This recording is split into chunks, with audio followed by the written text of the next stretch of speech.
is up, everybody? Episode 178. We're so glad everybody's here. Our live listeners, we are so grateful you stuck around. Our post-audio listeners, that's probably why you listen post. It's become a somewhat regular thing, but it's hard to explain why. I will say I thought my computer just gave up the ghost tonight. I thought it was done.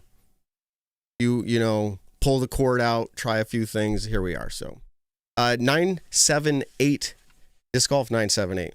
Man, I can't say enough good about them. But besides saying good about them, you can get the discs you want at rock bottom prices, free shipping over $25. I honestly can't say enough good about them. We had Paul Kranz in here saying a lot of good things as well. They don't need people to say good things about them. It just happens. If you'd like to get your players' packs through them, they'll do that. But I already told you the best thing going is giving people the option to buy what they want with player pack money. Instead of the TD saying, here's the disc I got for you, let the player pick. It's amazing. They'll put it right in your account through 978. Use 978. We do. We love them. In fact, if you use the code We Love 978, you'll let them know that you heard through us. Be awesome. Thank you, guys. All right. Hey, Evan's here. Ben's here. Josh is here. How you guys doing? Good. I'm doing great. Yeah, stayed dry this weekend. It was nice. You stayed dry. Yeah, it's crazy. And Nick's not here right now. We're going to have to keep an eye out. I think he's running a little late. He said the rain is kicking his butt. But we have a packed show lined up. Isaac Robinson will be joining us soon here. And then following later in the show, Jeff Spring.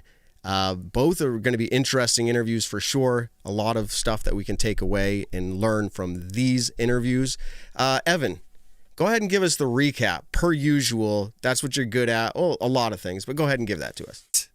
Yeah, that's my sole purpose on this show, and I'm proud of it. No, I'm just kidding. It is a big part of it, but I am proud of it. That's not a lie. I'm going to take a quick look around big events around the PDGA before hitting the Disc Golf Pro Tour All-Star event.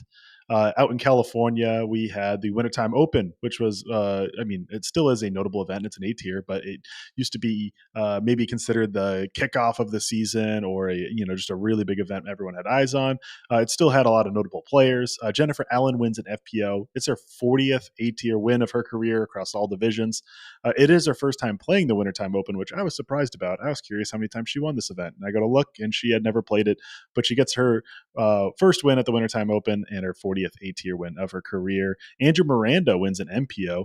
He's an up-and-coming player. It is his first career A-tier win. He beats Josh Anthon in second, and then Parker Welk was close behind, tied for third. Andrew Miranda went bogey-free for his final 42 holes. That's 2 rounds and 6 holes of bogey-free golf. That's an incredible finish to get your first A-tier, to play that clean. That's pretty incredible. Going up a little bit north, the other A-tier on the weekend was up in Oregon at the Pioneer Open. Emmett Kyson, I think I'm going to say that right. It's Bison with a K. Maybe that's not how you pronounce it, but that's how it looks to me. So he beat Scott Withers for his first A-tier win of his career. Scott Withers is the winningest pro in Oregon history. It's hard to beat him up there in Oregon, but Emmett Kyson, I believe I'm saying his name right, does it. In FBO, Sophia Donek, which, again, I hope I'm pronouncing these names right. She's a Canadian. She gets an A-tier win here. She is 922 rated, but shot a 971 rated event. She joined the PDGA in 2021, so has that high PDGA number. I mean, 2021 is getting a little bit further away. She's been playing for a while.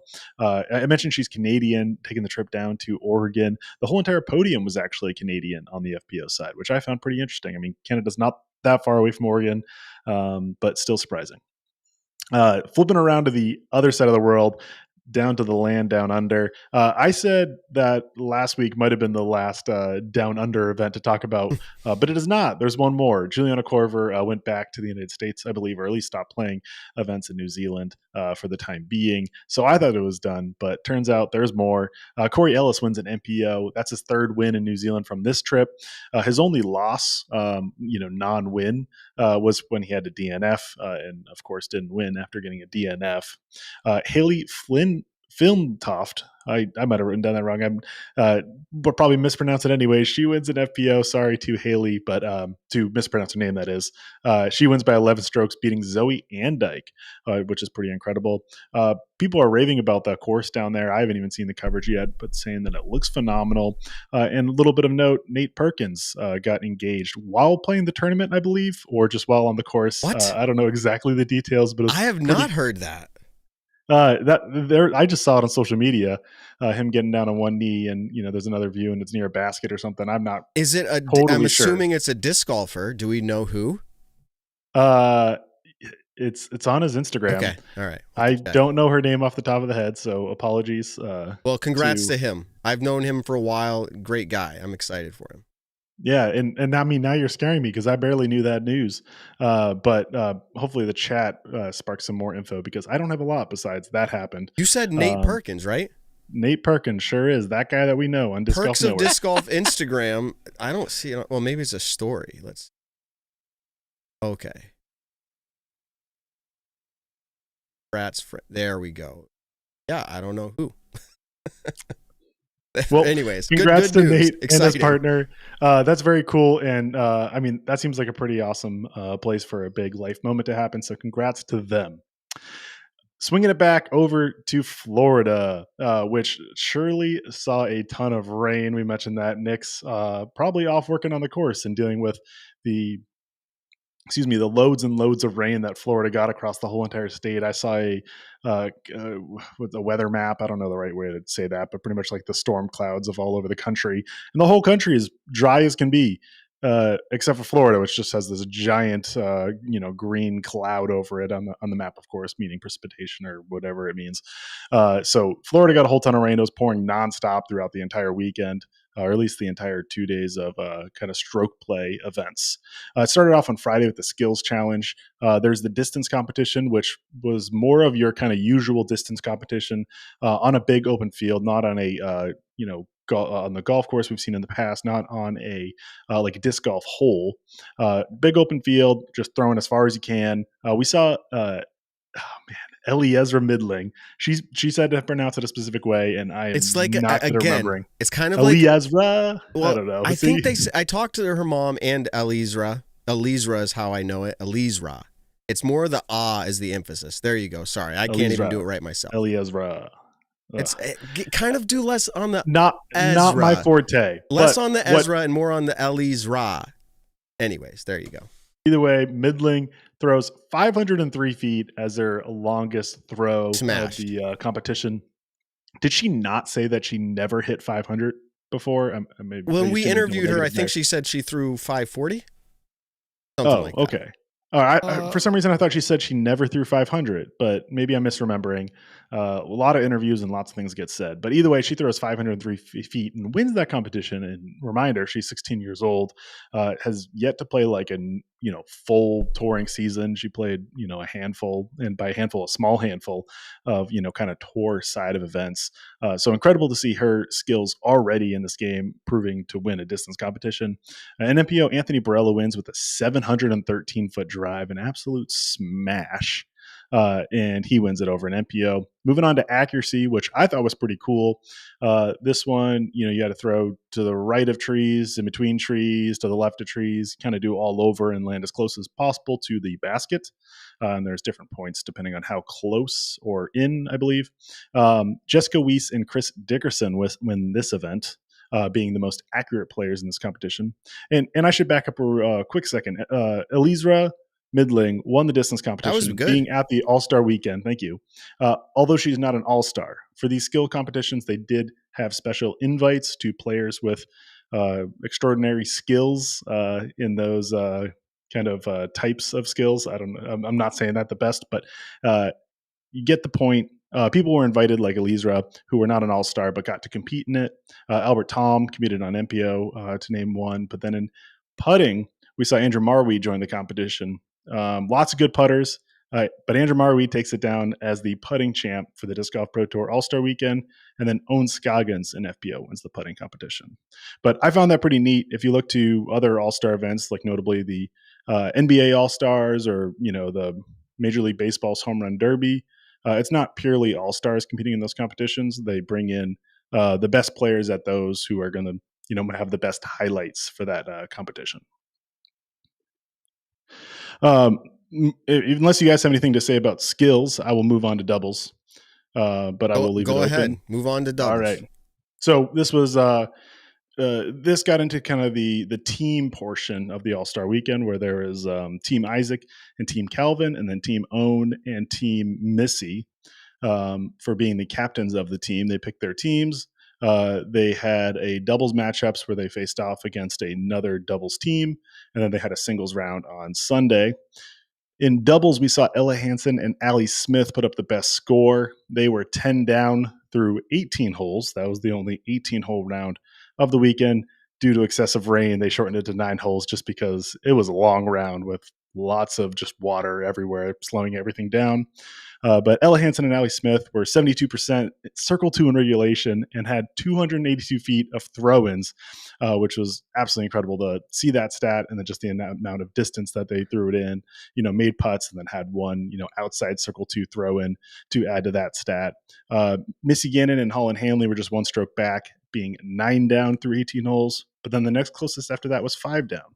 So kind of a 2-horse battle for the doubles round. In MPO, we saw a tie with Calvin Heimberg and James Proctor, tying the Robinson brothers. Isaac Robinson and Ezra Robinson were teamed up on the same doubles team.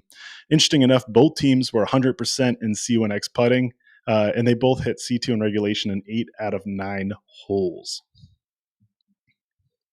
Ooh, I got to catch my breath there. Yeah.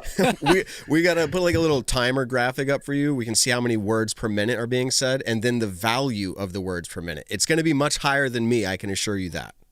Well, that's cool. Not that you're saying more, but the value of words per minute will be higher. Yeah, I can't say more than you, Matt. But if you guys want to chime in, that's always helpful, just so I can breathe a little bit. I know. You can just rest and we'll fill it. Doing a podcast at altitude. No, I'm just kidding. I always make that joke. I almost just spit a drink fairly over close the to microphone. sea level. Moving on to the singles rounds, Holland Hanley shot the only under par score for actually both divisions. She was 3 down. Again, this was through 9 holes, just because they shortened it due to the weather. She eagled hole 9, which averages 0.58 strokes over par. And she got an eagle, so that's 2 strokes under par. And kind of stating the obvious here, but just to show how many strokes she gained to the field on just that one hole alone. She made a 50-foot putt to save par, believe it or not. That's a huge putt to save par. That's cool. On hole 4, which was a third of her total throw-in distance for that round, being 150 feet. So I just find that absolutely cool. Can we pause on that stat for a second? Because that's a new type of stat that PDGA is providing / Statmando. And I'm curious because you say, wow, that's a third or over, what was it? 2/3? It was a third of her total throw-in distance or putting distance. Okay, so putting easier, distance. But it does include aces or really long throw-ins. But in this case, it was all putting. Right. And so in this scenario, if you do that math real quick and you divide it over the rest of the holes, 17 holes divided by like 100 feet. It was a 9-hole round, so 8 other holes were 100. That makes me feel a lot better. I was like, man, she's like dropping in everything. So, yeah. Okay, cool. Yeah. 9 holes. No, yeah. So that's incredible that, 33% repeating of your throwing distances on one hole. Like that's so cool to just think about that for the whole 9 holes. There's one was a third like that. I don't know. I can't really state that any more ways, but are they just asking these scorekeepers? Are they just saying like, hey, how far are they from the basket, like prior to putting, or is it after? It is both. Okay. So it's and again, it's optional, but it's definitely good to record it, just because it gets all these cool stats. But you can record the distance to the basket on every single throw. But then it'll also do when you make the putt, how far was it? So I mean, it'll pretty much no matter what, it'll record how far you were from the for the made putt or throw in. But excuse me. When you say it will record, that is the input. Somebody's putting that data in, right? Yeah, okay. Yeah. It's not these high-tech robot cameras that would be really sick. Or GPS that could be plus or minus 30 feet. Yeah, certainly. No, it's all humans entering it in, and hopefully they have a rangefinder or using context clues like the circle being marked, things like that to help it out. So I'm sure people will be like, oh, it's not the most accurate, but I think it's pretty good, and it makes cool stats like this that I love to talk about, and I think a lot of other people do too. So I'm pretty excited about it. Moving on to the MPO singles round, we had a 3-way tie for the hot round at even par, which, again, lots of rain makes these holes that, you might be able to reach in great conditions. You're shooting about 40 feet shorter than you probably would with all this rain. That's, me guessing. I don't know that definitively. But Aaron Gossage, Ezra Robinson, and Kyle Klein all shot even par. And then we're talking about average throw-in distance. This one I found really neat too is Aaron Gossage had the best score. His average putt was just 10.6 feet. He was 100% in C1X, so it wasn't like he was missing putts and getting closer, at least from within the circle. But that's telling me that his approaches are getting really good. If he doesn't have to make big putts, he's getting those close ones and shooting the best score. So that's really cool to see. And then Kyle Klein shot 67% circle twos and regulation, which was the best in the field. And then also just to note something on Ezra Robinson, which that makes it sound like he didn't do anything good. Of course, he had the hot round. I'm sorry for that wording. He had the only birdie on hole 5. So the final scores for the weekend: Team Missy wins 6-3, and Team Isaac wins 5-4. So congrats to those teams. Some people might just be like, oh, it's just all stars, but I don't know, it's pretty cool. We got to see the players play, and congrats to the teams for winning. Yeah, and thank you for providing all of that with our late start. We pushed Isaac back a little bit, but we're going to get Isaac on here shortly, and we're going to ask him how that went down. It was interesting on my end, and Josh, I'll let you and Ben kind of chime in here.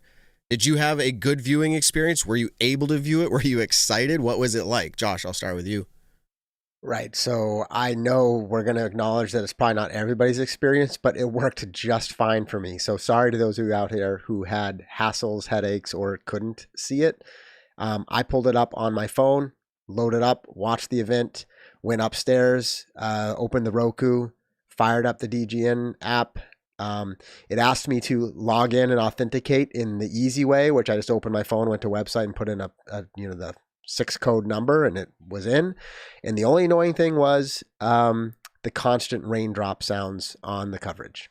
So lucky me, it worked. I realize that's not everybody's experience, but I thought it was great. It seemed pretty much on par from past. Maybe a little bit of rust because I could see it was the first event of the season. The All-Star format's a little different, so maybe it's not just quite the normal vibe, but the parts that I did capture, I enjoyed. I will say, in general, a soaking wet All-Star event just didn't have a lot of appeal for me. I think the rain was a big part of it. It just kind of like, no pun intended by this, because damp, but it put a damper on the experience. But otherwise, congrats to the winners, obviously. If you could see what I could see, Ben next to me is like, I'm going to try to reenact him. He's like, don't come to me. What the heck? How are you exposing me? Don't come to me. Why are you exposing me? Because I'm curious what that means, dude. Like, what does it mean? It means don't come to me, but it means now I got to explain. Yeah, I had. You can plead the fifth. I had 2 family parties Saturday, Sunday, and I did not watch. So there you go. That's. Hey, that's fine. Well, I didn't that watch is live. your I should experience, say. Ben. Yeah, I What did you watch do? live. We played left, right, center. We had steak. No, what did you do to consume the All-Star event? Oh, okay. You can talk about your weekend. And then Sunday too. we That's had not my lamb. So intention. 2 family dinners was great. Shout out George Analysis. I know you're watching. What I did is YouTube, classic YouTube highlights through Instagram, through social media, stuff like that. I saw Ezra birdie that hole you were talking about. Pretty incredible. Got a little tree love. But yeah, so next week I'm definitely gonna tune in. Just All Stars. It wasn't too do or die for me. And there you go, chat. Been exposed. My experience is probably a little closer to some of the people who are saying, hey, this was just horrible. Why am I paying this money? I wasn't quite there because I'm just a strong supporter of people that I believe in, and I do believe in the Pro Tour. There is a mindset of like, you pay for a product, you want it.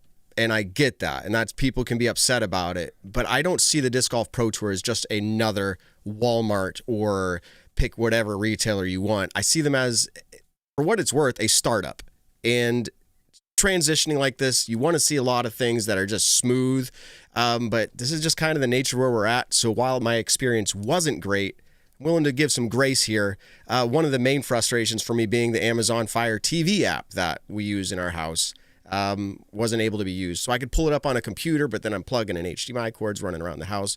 My kids are trying to watch upstairs. I'm trying to watch during work. It was a little glitchy on my iPhone. Apparently the new Fire Sticks work, or Amazon.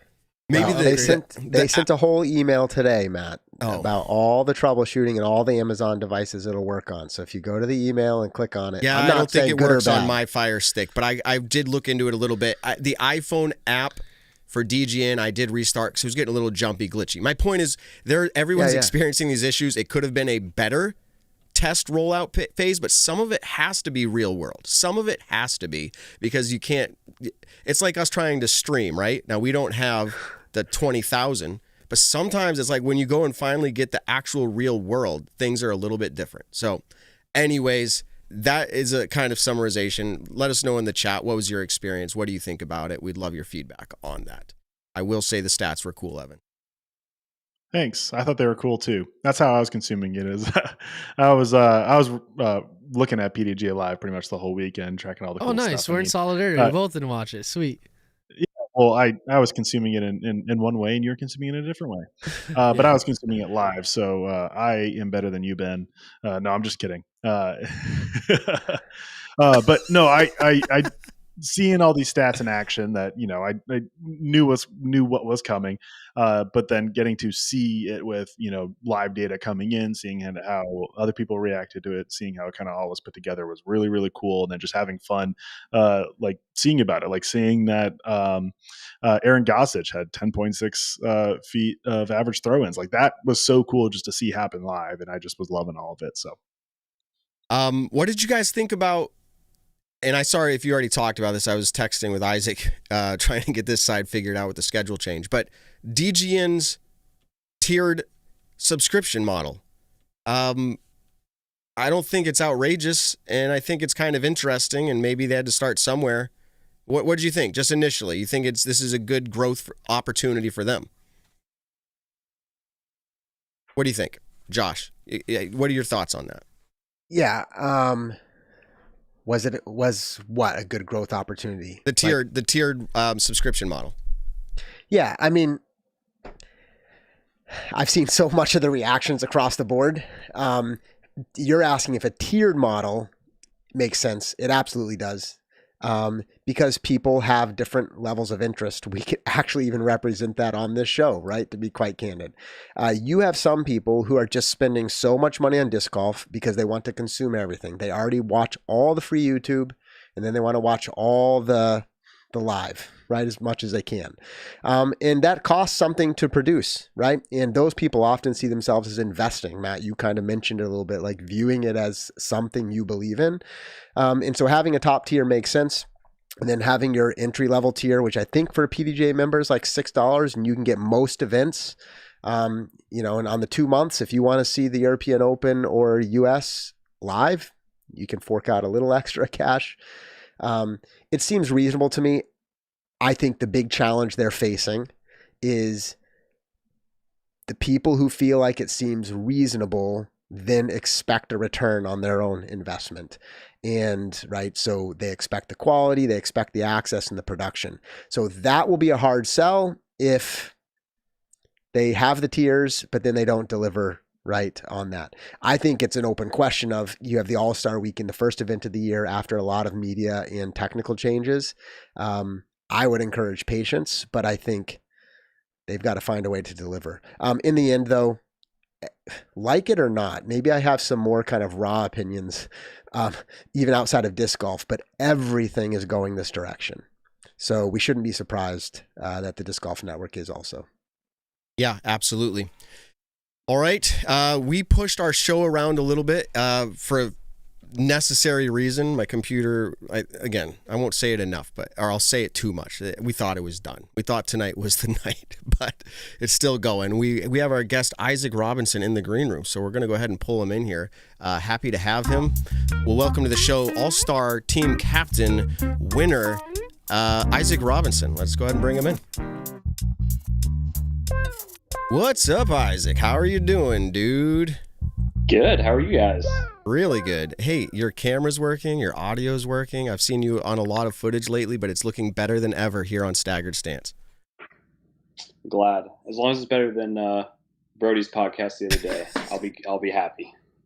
I laugh in slight pain because I've been there, but I did tune in. I tuned in to hear good interviews, and I was like, "Ooh, that's a struggle bus." But here you are. So we're glad that you're able to join us, dude. You have some time to dry off. What was that like? Was it the rainiest you've ever been in, muddiest, or where does that fall on the scale?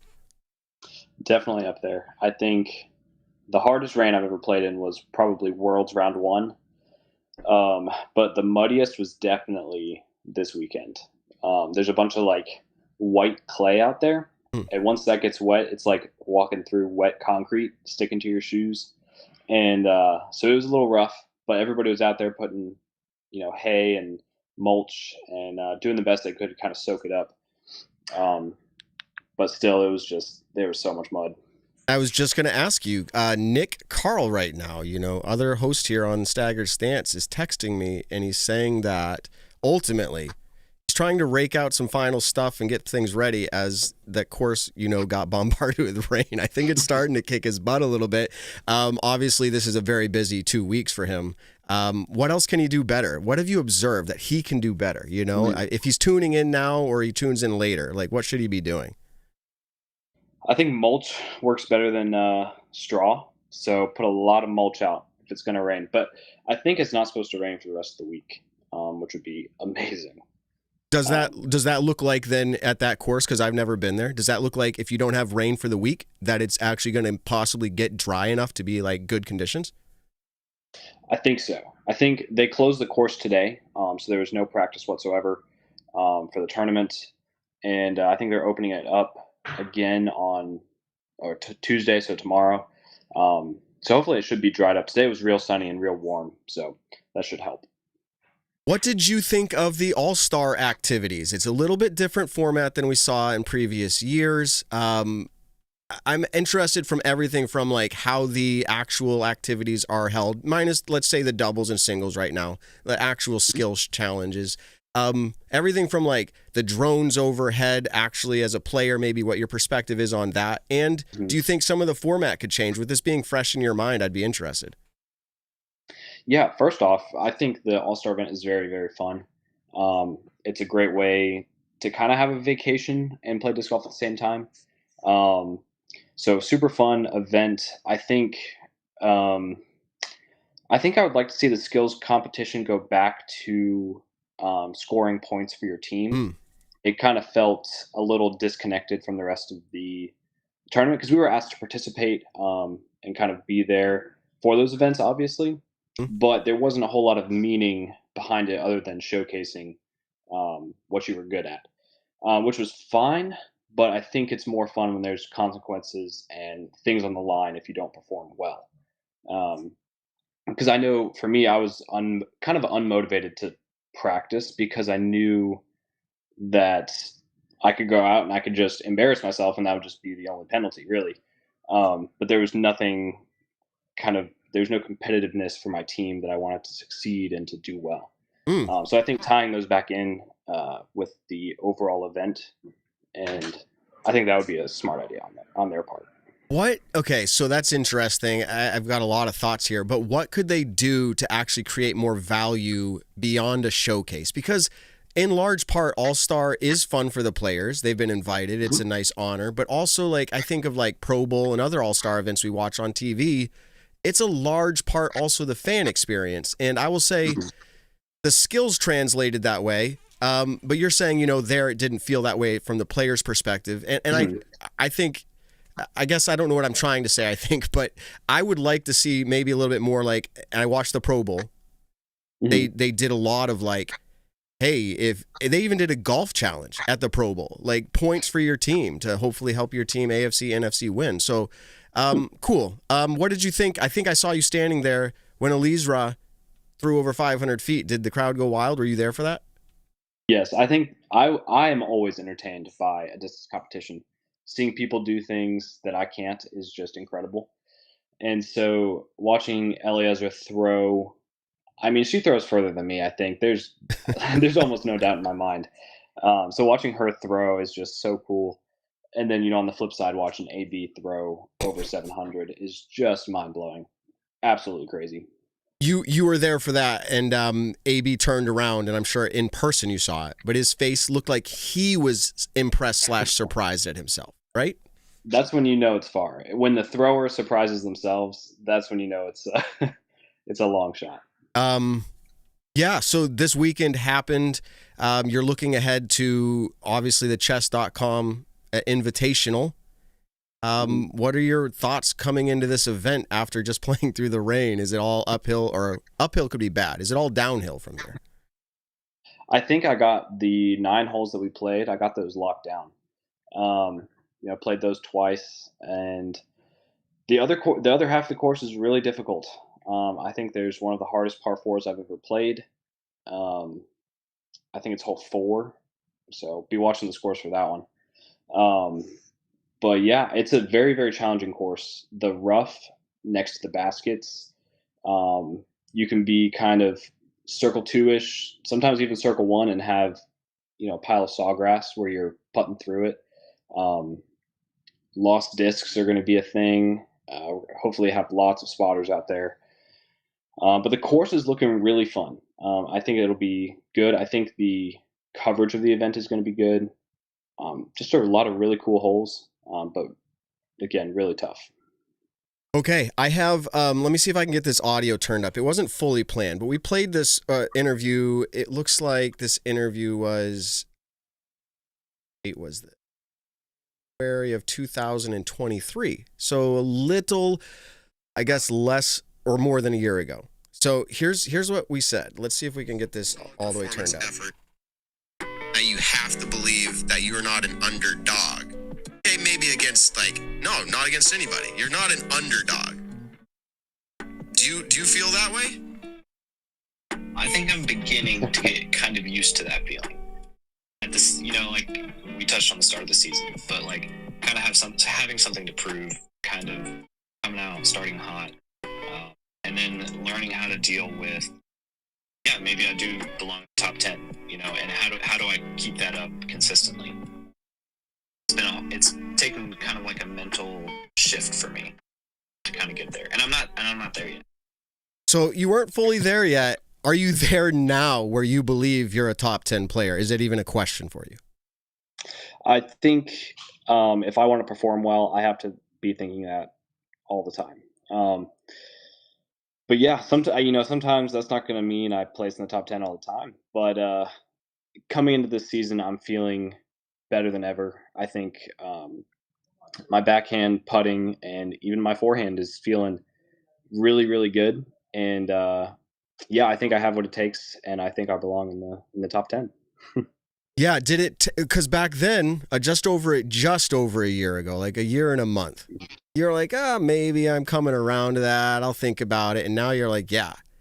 Did it take winning a world championship? Did it take winning 2 majors in a year where you're like, this is actually solidifying it for me? Or are you just in a totally different place now? Where is it that, or you just feel like you're a different person?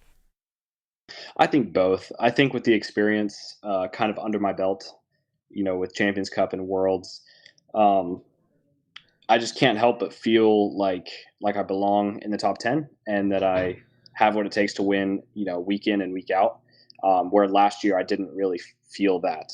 I felt like I kind of got lucky if I placed, top 5 or happened to win at all. But after last year, and especially after Worlds, I felt like I belonged in the disc golf world, I guess, and belonged at the top. Yeah, wow. All right, I'm going to throw it over to intern Ben. He's got a question for you. Hey, Isaac, how we doing? So kind of going off of that, the Olympus course. How do you like the switch up from Olympus to Vegas? Do you prefer the Vegas style course starting off the year, or you're like, this is where the Pro Tour should start every year? Man, that's a tough question because the courses at Vegas are, they're so fun. I really enjoy not having to drive 30 plus hours to Vegas, so I'm a little biased. And I like wooded courses, and I like tight lines. So Olympus is, I think I'm going to say I like it better in all sorts of ways. Plus Vegas I played terrible at. So, it's closer. It's more my type of golf. And so I'm super excited to have it start where it is this year. Sweet. Thanks for that. You also mentioned your forehand's been feeling better. You've been known as, backhand dominant. Is that something you focus more in the off season and we're going to see more forehand, Isaac, or are you still going to rely more on that backhand? I think off the tee, it'll be mostly backhand. But in scramble shots or approaches, you'll see me pull out the forehand a little bit more. I've been talking to Gavin Babcock and Gannon and just trying to get that forehand form down and, kind of implementing that into a practice routine. But I have a lot more confidence. And I think that's the biggest thing, to actually throw it for approaches and for scramble shots. Before I pass this over to Josh, quick question. Did you intentionally pick your friends for this all-star event? Or did you really believe, now I guess you got to be a little careful here, did you really believe it was the best team? I mean, I know you came out on top here, but that's hindsight. Like when you went into it, were you like, I'm going to pick my friends? No, I picked, I am friends with a majority of those guys for sure. But I wanted a team that kind of thought the same way I did. And the people that I picked, I know that they're not happy unless they win. And they're kind of driven to perform well. And so I think that makes a great team of people. Yeah. The fact that I'm friends with them was kind of a side thought. And I really did, like in the draft, I went upstairs and I was talking to some people and I was like, I got everyone I wanted to. So there was nobody that I was like, dang, I wish I had gotten them, or I wish I didn't have this person on my team. But I really wanted all of them, and I felt like the draft played right into my hand because I got everyone I wanted. All right, Josh, go ahead. All right. So, Isaac, it always looks like you're having fun. Obviously, Matt talked about friends being on your team, and yeah, you came out on top. So earlier you said the skills competition in many ways didn't matter because it wasn't tied back to points. It was more of a showcase. Mm. And then you just said those you chose are driven to win. So I'm curious, like being an all-star event, mm-hmm. Is there really a drive from all the players to win this thing? Like, does every throw matter when you're out there 9 holes in the sopping wet rain? Are all the players focused? And yeah, I don't know how else to ask except do they care? Does it matter? I think so. This event isn't for a whole lot more than bragging rights, but I think that I know for me personally, it's a great way to start the season. Just with a win, whether it means anything or not. And I think all the guys on my team would say the exact same thing. The first thing Kyle said when we won was like, I'm 3-0 in All-Stars. Nice. And so I know it meant a lot to him to kind of keep that streak going. And so, yeah, like I said, those guys are driven to win. And I think all of us took this event pretty seriously. But we're able to have a great time playing as a team, along with that. But yeah, I think it means a lot to win. But I would assume, and maybe you can confirm, you would rather win the chess.com Invitational this coming weekend. Is that true? Yes, of course. Okay, awesome. All right, so then 2 other non-deep questions. One is, did you know, so Ellie Ezra threw over 500 feet. You said, hey, she maybe throws farther than me. We found out, was it last week, Matt? I forget, but did you know that she first learned to play disc golf after seeing it on YouTube? She learned by literally throwing pots and pan lids in the mountains of New Hampshire.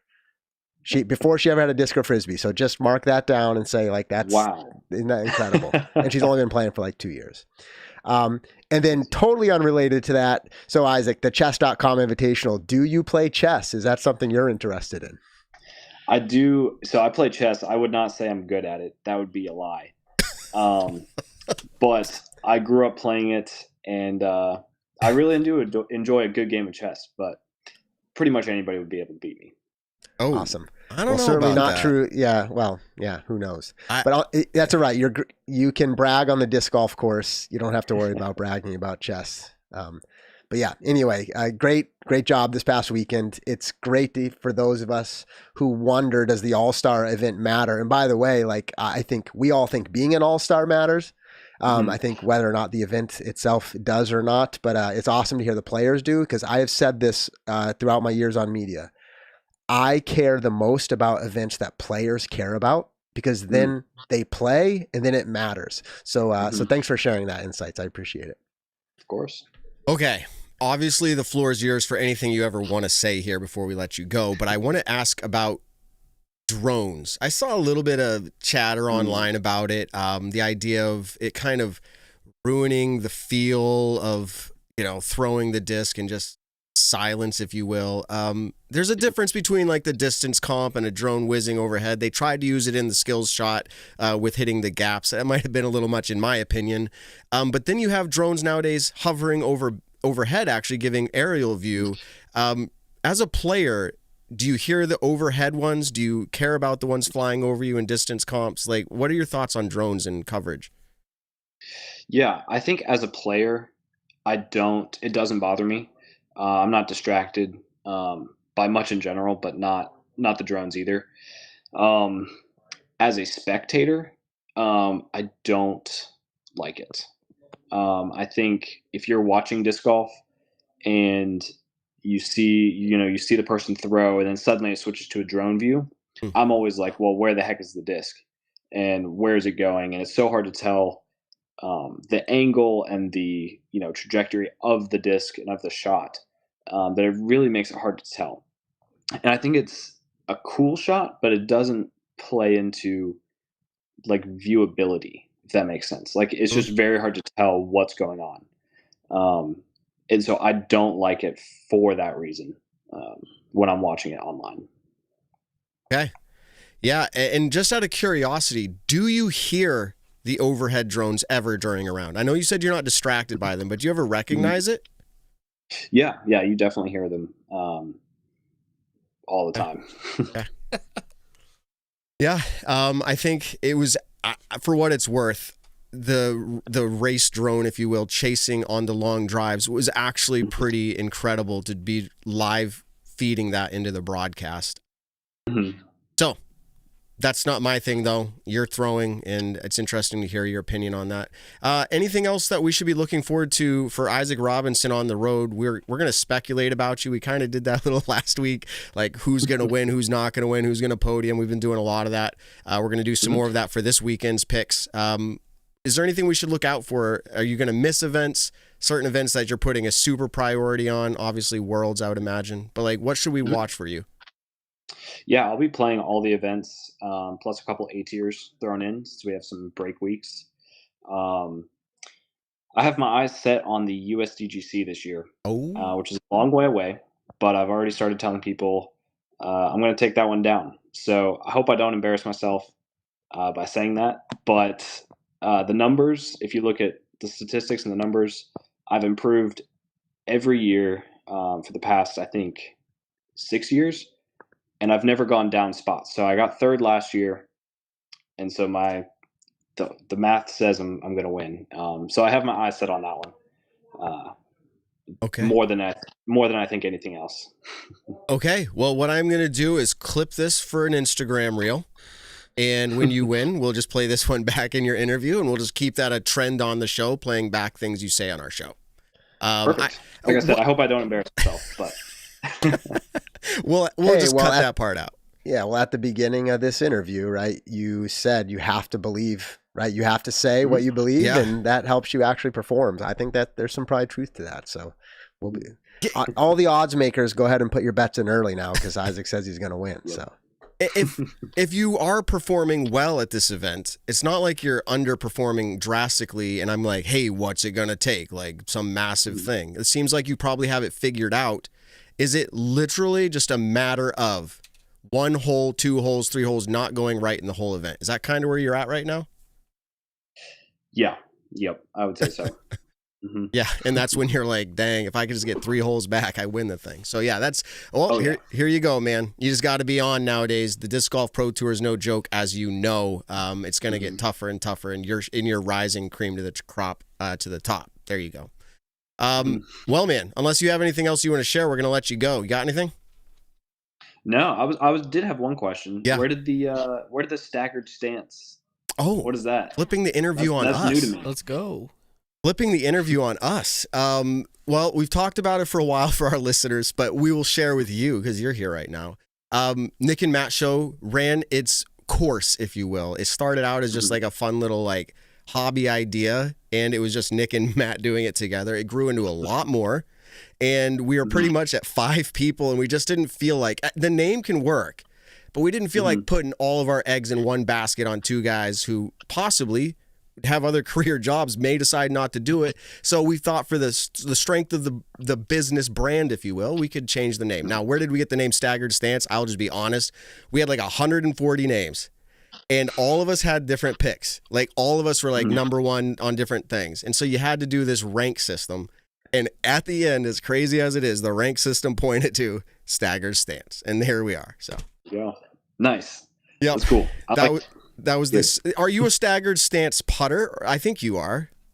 Or are you more really straight? I'm definitely staggered. Okay. Staggered stance. There we go. Nice. Free advertising for the show in the booth. They say, oh, it's a staggered stance. I'm like, yep. He's talked about us on Monday. Hey, before we let Isaac go, I just have to acknowledge something. So Isaac, these guys offline continue to hold something against me for like a couple years now, and you're part of this every single time, and you know nothing about it. And so I'm just gonna like out myself now. Yeah, Gannon knows because we talked to him. But now how many years ago? Anyway, my worst. I've been in disc golf media for like 3 or 4 years, on the Disc Golf Network for 2 years, and then sometimes on this show. I made my worst like media take ever, and I basically said, I think after you won Idlewild, I'm like, I don't know if we're going to hear from this guy again. And pretty much we have continued to hear from you again and again and again, which makes me happy on a personal level. But these guys, you know, it's different. But much like you and your road peers rib each other for all the things that happens on the side here, they're always reminding me of my Isaac Robinson take. So I just figured I'd bring it up with you now, so you know. And you know, you can feel good about that before it makes it back to him through other avenues. Gannon, I literally was like, house, oh yeah, like we'll never. I'm making a take now. We'll never hear from him again on the tour. That's awesome. I obviously didn't know what I was talking about for lots of reasons in hindsight, but anyway. That's awesome. Good stuff. Thanks for telling me. Yeah, it's inspiration. And anyways, we won't tell you all the bad picks we had on you. You're just proving everybody wrong. I want to tell him on the inverse. I predicted you to win Champions Cup. Wow. Yeah. I've always believed in you, of course. So Ben has always believed in you. True fan. We've always believed in you. He is a true fan. Well, hey, to be clear, I'm a true fan now. Like, I would never say that again, Isaac. Like, I'm picking you to win many events this year. There we go. Including USDGC. Yeah, I think we're all I believe it. Little fantasy disc golf. Don't let us down. Don't let us down. Yeah, right. All right, man. We appreciate your time. Glad to see that you're doing well. We're excited to see how the season unfolds. I mean, I'm sure you're super stoked. The actual tournament season is here. You're pumped, right? Mm-hmm. Yeah. It's been too long of an off season. Okay. That's for sure. All right. Well, your brother's coming in strong, man. You looking in your rearview mirror at all? You think, man, he's on his way to beating you regularly, or no? I'm terrified. Really? He is on fire. I played with him, almost, on a weekly basis over the off season, and he is just getting so good. I would not be surprised if he wins. Oh, baby. All right. Well, you heard it here, guys. He wouldn't be surprised, but we'll see what goes down. We appreciate your time on the show, and we'll have you on again, I'm sure, and good luck out there, man. Sweet. Thanks, guys. All right. Peace out, man. All right, everybody. Isaac Robinson, world champion, 2-time major champion, and thinking his brother might beat him at chess.com Invitational. I think there's a legitimate, like, he's being nice to his brother, but I think there's a legitimate, this is actual reality. It possibly could happen. Oh, I think so. His brother continued to perform better and better and better. And yeah, And better. I think the seal, yeah, And even better. Well, Better, right. I should have better, said one more better. Thank you, Evan. I got that wrong. But yeah, but literally, right? Like, I absolutely think he might blow us away. In fact, when we talk about picks later, maybe he's a good one. All right, well, here we go, actually. Let's introduce everybody to this year's version of Pop, Drop, Lock. Intern Ben, let's pull it up. So we have this segment that we've done in last year. We invented this idea, and it's not totally original in some ways. You get points for picking players. It's a very 1 week based kind of fantasy disc golf, but what you're doing is you're picking players that you think are going to perform above their average on the season or below their average on the season, and then you're going to try to pick someone who could win. And we'll kind of explain the points here because this is the first time of the year that we're doing this. You're going to get a point for every place above their average. So if somebody's averaging 20th place and you pick them as your pop pick, that means they're going to overperform, pop off, if you will. If you pick someone who's averaging 20th and they go into the event and you say, hey, that's my pop pick, and they get 10th place, short and simple, you get 10 points. If we pick the drop pick, that means you think they're going to underperform at the following event. If they're averaging 20th on the year and you pick them and they finish 30th, you get minus 10 points. Drop. That's what you want. Sorry, you want the drop. So you get 10 points there as well. Okay, so you want the drop to be as far down as possible from their average, pop to be above their average as far as possible. And then for your lock, you're trying to pick the winner. We aren't doing podiums as in like you pick first, second, third. You just try to pick the winner, and here's how that works. It isn't fully nailed down in stone. We were chatting right before the show. But ultimately, if you pick the winner, you'll get 25 points. Okay? And then if you get second, third, fourth, or fifth, so top 5, not winner, you're going to get 10 points. And then from there on up till 10th place, you would get 1 point at 10th place, 2 points at 9th place, so on and so forth. So you still get some points for not picking the winner, but you want someone who's going to perform up to the top. And getting this kicked off, because I brought it up last week in horrible fashion, the way I talked about it. We're picking for the full season right now, the players, both MPO and FPO, that we think are going to overperform compared to last season. So if you took the average of a player's last season, we're picking a player right now, both MPO and FPO, that we say this is their season.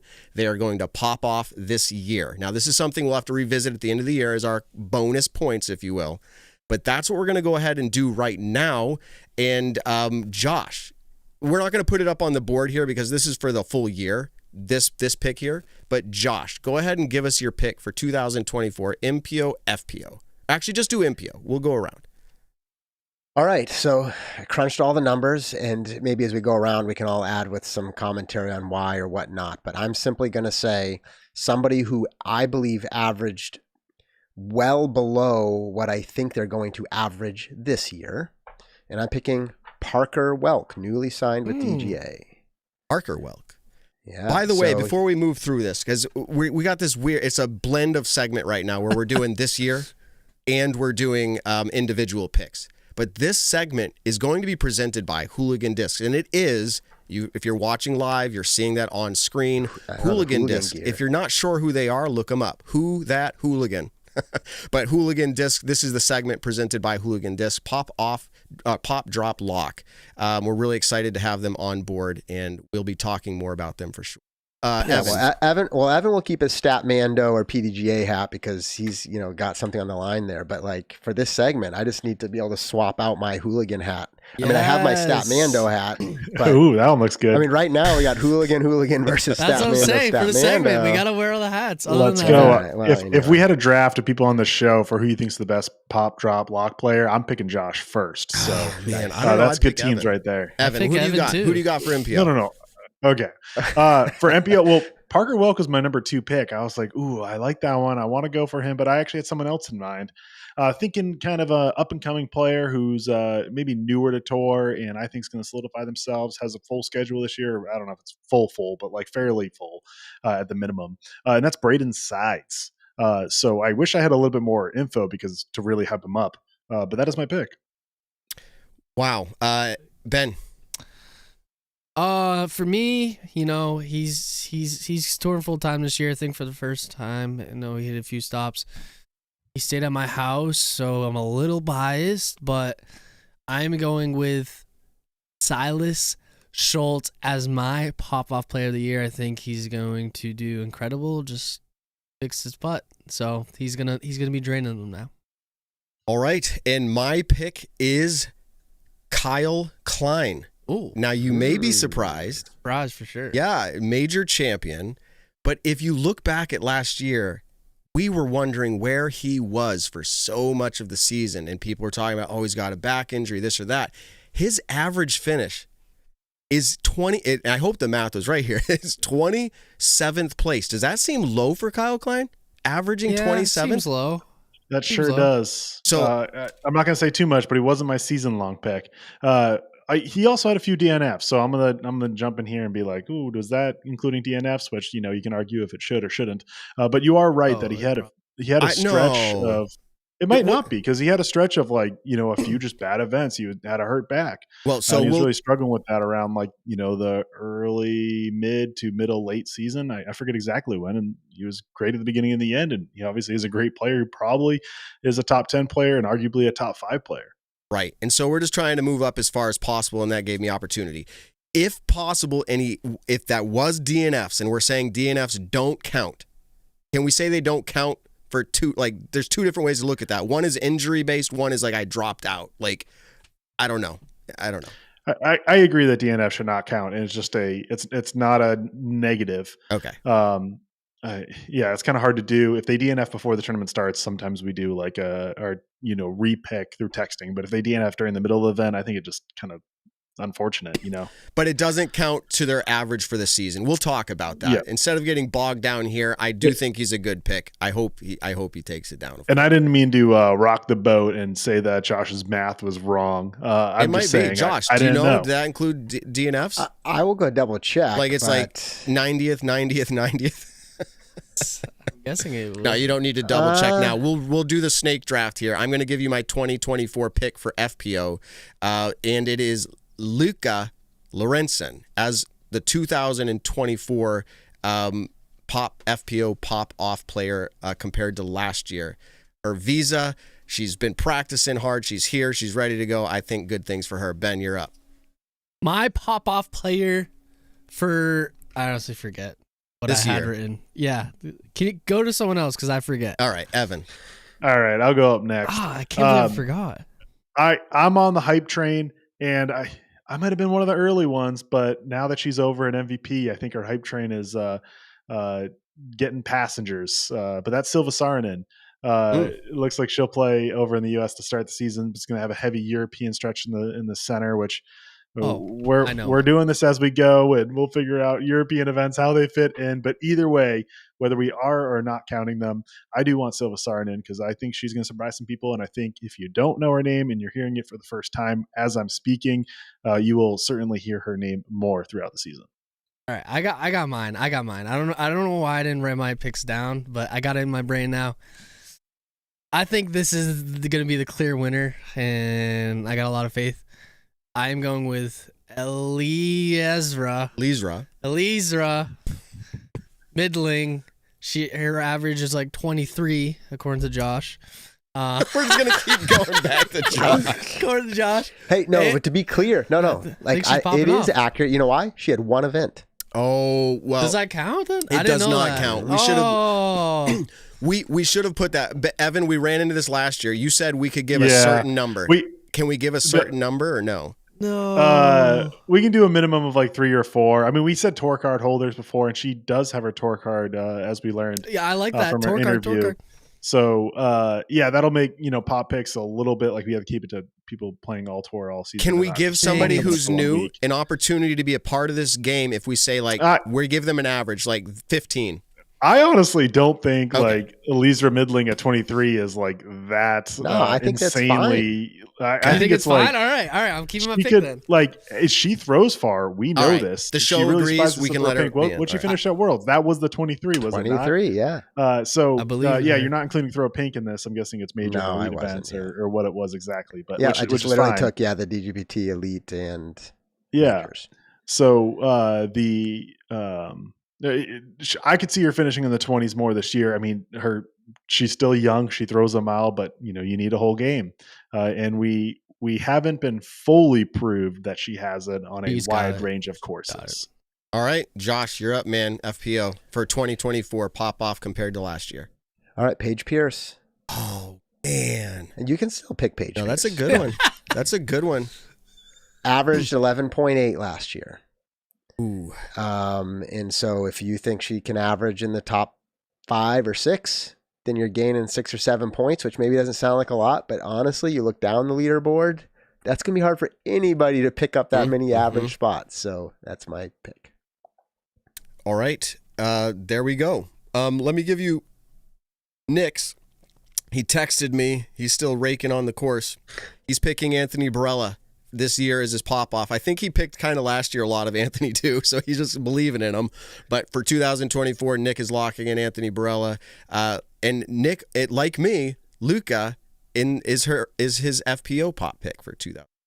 So we both have something in common there. All right. The way this segment works coming into each event, we aren't going to do the yearly picks thing again. Put that aside. That's just sitting there for bonus at the end of the season. This segment should be presented before any given tournament week. And the cool part is we have a guy, Dave Shrek, everybody. We're just going to call him Shrek from here on out. Shrek.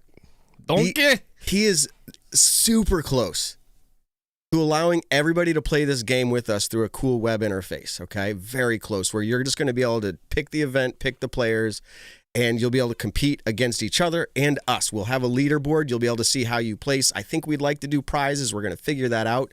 But on screen here this week, we are going to demonstrate for you how this is played out. We'll get the points, and we'll just play along like that. So up first, we're going to let Nick go. We're going to do MPO picks here first, then we'll follow it up with FPO. Nick, as you can see, just populated on screen. His pop-off player for MPO is Thomas Gilbert. So Thomas Gilbert, he thinks is going to play well at this event enough that he's a pop-off player. Because he saw him birdie that I hole. was saying Nick's seeing him practice. I know. There, so he's getting insights. It's like, oh, this guy's That's good. a great pick by Nick, by the way. I don't know what his average is. This would be fun for us in the future weeks, obviously, to have averages. Yeah, I think it was a little lower. He's been having a few tough years, so if he just has, he has the skills to pop off. We know this. He's just got to do it. So okay. I think it'll be fun. We're going to go according to the screen here just to make it easier for my brain because I'm typing and talking. And I'm going to go ahead and put up Adam Hammis as my pop-off player for chess.com. He was definitely not performing to his abilities fully last year. So we're starting with the average from last year going into this event. And I think he can throw far. That's not and he can play in the woods. I think he's going to be inspired and he's going to place better than his average. That's where I'm going. Ben, you're up. For my pop-off player, I am going back-to-back Silas Schultz. His grandparents live in Florida. He's from Louisiana, right next to Florida, around there, and yeah, he's used to that 3 weather. states away. He's Got to pass through Mississippi and Alabama first, but it's around there. Same climate, kind of. But yeah, I'm going with Silas again. All right, Josh, you're up. Anthony Barella. You're not alone, I'm sure, in thinking he's going to have good time. Like, he's a great player. When's he going to put it together and actually really you think this is a pop-off, so there you go. Did you have any prediction? You think he might win it? Is this going to be your lock pick too? Well, now that you stole my thunder, that's my lock pick also, yes. Oh, wow. Wow. Right, We'll just put it in again. Boom. Let's go ahead. Evan, who's your pop pick? all right, whichever Graham brother picked him, but Kyle Klein, I liked his lower than it should be average finish. He tied for the hot round. That's what I said earlier, right? With the singles round. And I mean, he's a fantastic player coming off the USDGC win. I just feel like this course suits him well. I like him with elevation. I don't have any like stats to back that up, but I just like it. So I think there's a lot of elevation in this course, which is incredible for Florida. So I'm feeling pretty confident. I would even put him in as my lock, but I'm going to go in other direction for that pick. So I'll share that later. Yeah, because you could almost double up. If you pick your pop player and they get second and it was a big increase, and you can pick a player that's going to win. If you can do both, then you're killing it. So, all right. Nick is choosing as his drop pick Carter Aarons, and that is up on screen. Carter Aarons. My initial thoughts are he's definitely an upcoming player. It is a good player. I have no idea how he's playing down. Nick is thinking that that's going to hurt him. So let's go ahead and move to mine. I'm typing now, and you guys will see on screen what Calvin Heimberg. I'm starting off 2000. Everyone's smiling. I can't believe it. Well, about to lose points, man. I know. But to be clear, Calvin averaged fourth place last year. I think averaged somewhere fourth. Right there. So but still, all I have to do is he's probably going to you're finish playing like the math. fourth, third, second, or first. That's what this game is. Good math. This is this game, man. But he's from Florida. But like at worst, but he I don't finishes play like Maple 12th, Hill Gold, and then you well. get 8 points, and like 8 but you're points not is Calvin. nothing. But 8 points up is pretty good. Unless it's something. Well, if you look at the averages, I'm saying it gets harder as the year progressed because the averages are pretty solid now. Players are not popping off accordingly as much. That's my pick. Ben, who do you got for your drop? For my drop, again, I hate this part, but it's because like he wants people to do bad. It does kill me. But just off of the numbers, I'm playing off purely numbers. I'm playing off comments that were made, how it was said that it's not a forehand friendly course. So I'm going to go with Chandler Kramer as my drop because he throws forehands only, and he's going to huck it straight into that Spanish moss, and it's never coming back. All right, Josh, you're up next for your drop pick. Anthony Barella. No. Yeah, no. It's there's not much to go on at the beginning of the season, and so James Proctor. I mean, he may play great, but I'm saying he may not. I like those picks, Josh. I like your picks. I like AB, JP, AB. Evan, you're up. What's your drop? All right, I'm going to play this season on hard mode. Last year was a little too easy for me, if I'm being honest. So the entire season, my drop pick is always going to be Ben's pop pick. Let's go. Oh, that's what you're going with. I'm playing against Ben. I'm just going to guess he doesn't know what he's talking about. And I don't like it here because I don't want to pick Silas Schultz as my drop pick. No. Oh, Silas Schultz, my drop pick. Because sorry. Ben picked him as his pop pick. Yes. I don't love that pick. I think I'm going to lose points. But I'm going with it and trusting that Ben is wrong.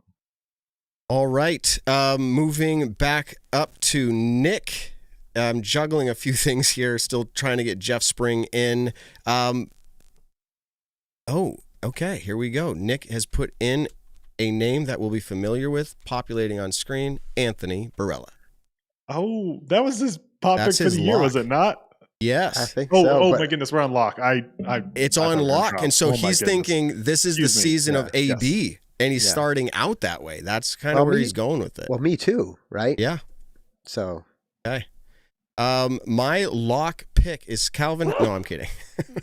It's a good pick. My lock pick is popped on screen, Paul McBeth. Ooh. I don't know. Spicy meatball. I don't know. This is hard to do. Kind of his home course. I don't know. I feel like he's played it a little bit. I feel like he's probably designed it a little bit. I feel like he's feeling better. When people say I own that course, and they kind of just mean they can score whatever they want. But Paul can literally say he owns that course. Yeah, let me pull up real quick. Throw down the mountain. Yeah, he's won a bunch. Ben, give me the lock. He's right pretty here. well there historically. Hold on, Matt. Paul McBeth has played Throw Down the Mountain 5 times, which as an A tier each year, but not like it's a tour level field. He has won it all 5 times. Yeah. And some of those years he's beaten Calvin Heimberg. Some of those years he's beaten other good players. Maybe not a full depth again, but it's not like he's beaten nobodies. So I just plays need him well to at here, least get and in then the he top tweaks it. 10. At least. And then the higher up he goes, the more points I get. And if he wins it, watch out, boys. Okay, Ben, give us your lock. Matt, if you think Paul, after a massive injury and a kid, is going to do any good at this tournament, you'd be absolutely right. I'm going Paul Macbeth all the way. He owns that course, and he owns that course, as Evan said. He is going to take that dub. Oh, you?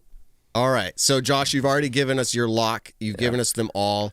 AB for your pop, AB for your lock, and James Proctor for your drop. We're on to Evan for the final MPO pick as a lock. Who do you have, Evan? Benny. I'm going the course owner, Dylan Cease. No, I'm just kidding. I was just typing him in. I am not going Dylan Cease. Sorry, Dylan. I don't think you're quite that level to Magnus win a Pro Tour Carlsen. event. Neither Magnus Carlsen, although that'd be cool.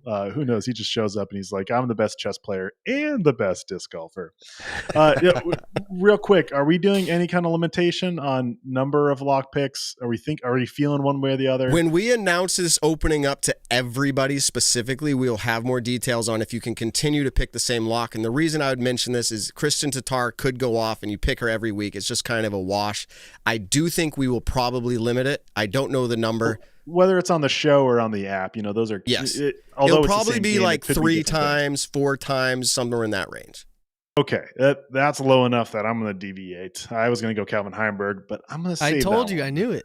I called so, it. Who did you go? Yeah, I was going to go didn't Calvin pick one Heimberg. yet. I'm going to go. I had this done before Isaac even said it, but I'm going to go Ezra Robinson. I'm just feeling it.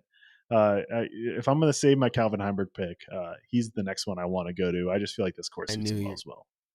Okay. Well, As we then. wait, that's it, guys. That's the MPO. We still got to do FPO here. It's going to be super fun to play all of this with each of you because you all are going to probably try and whoop us. It's going to be hard to beat Evan, even though he's playing this strategy of pick Ben's drop or pop as his drop. We're going to wait for Jeff, but let's go ahead and kick this in to high gear, coming back over to Nick for FPO picks. Nick is giving us the thumbs up on, it's harder to spell it than even say it, and Mitling. There we go. I don't know if I did it right, but Eliezra as his pop off player FPO. Moving into my pop FPO pick. You guys ready for this?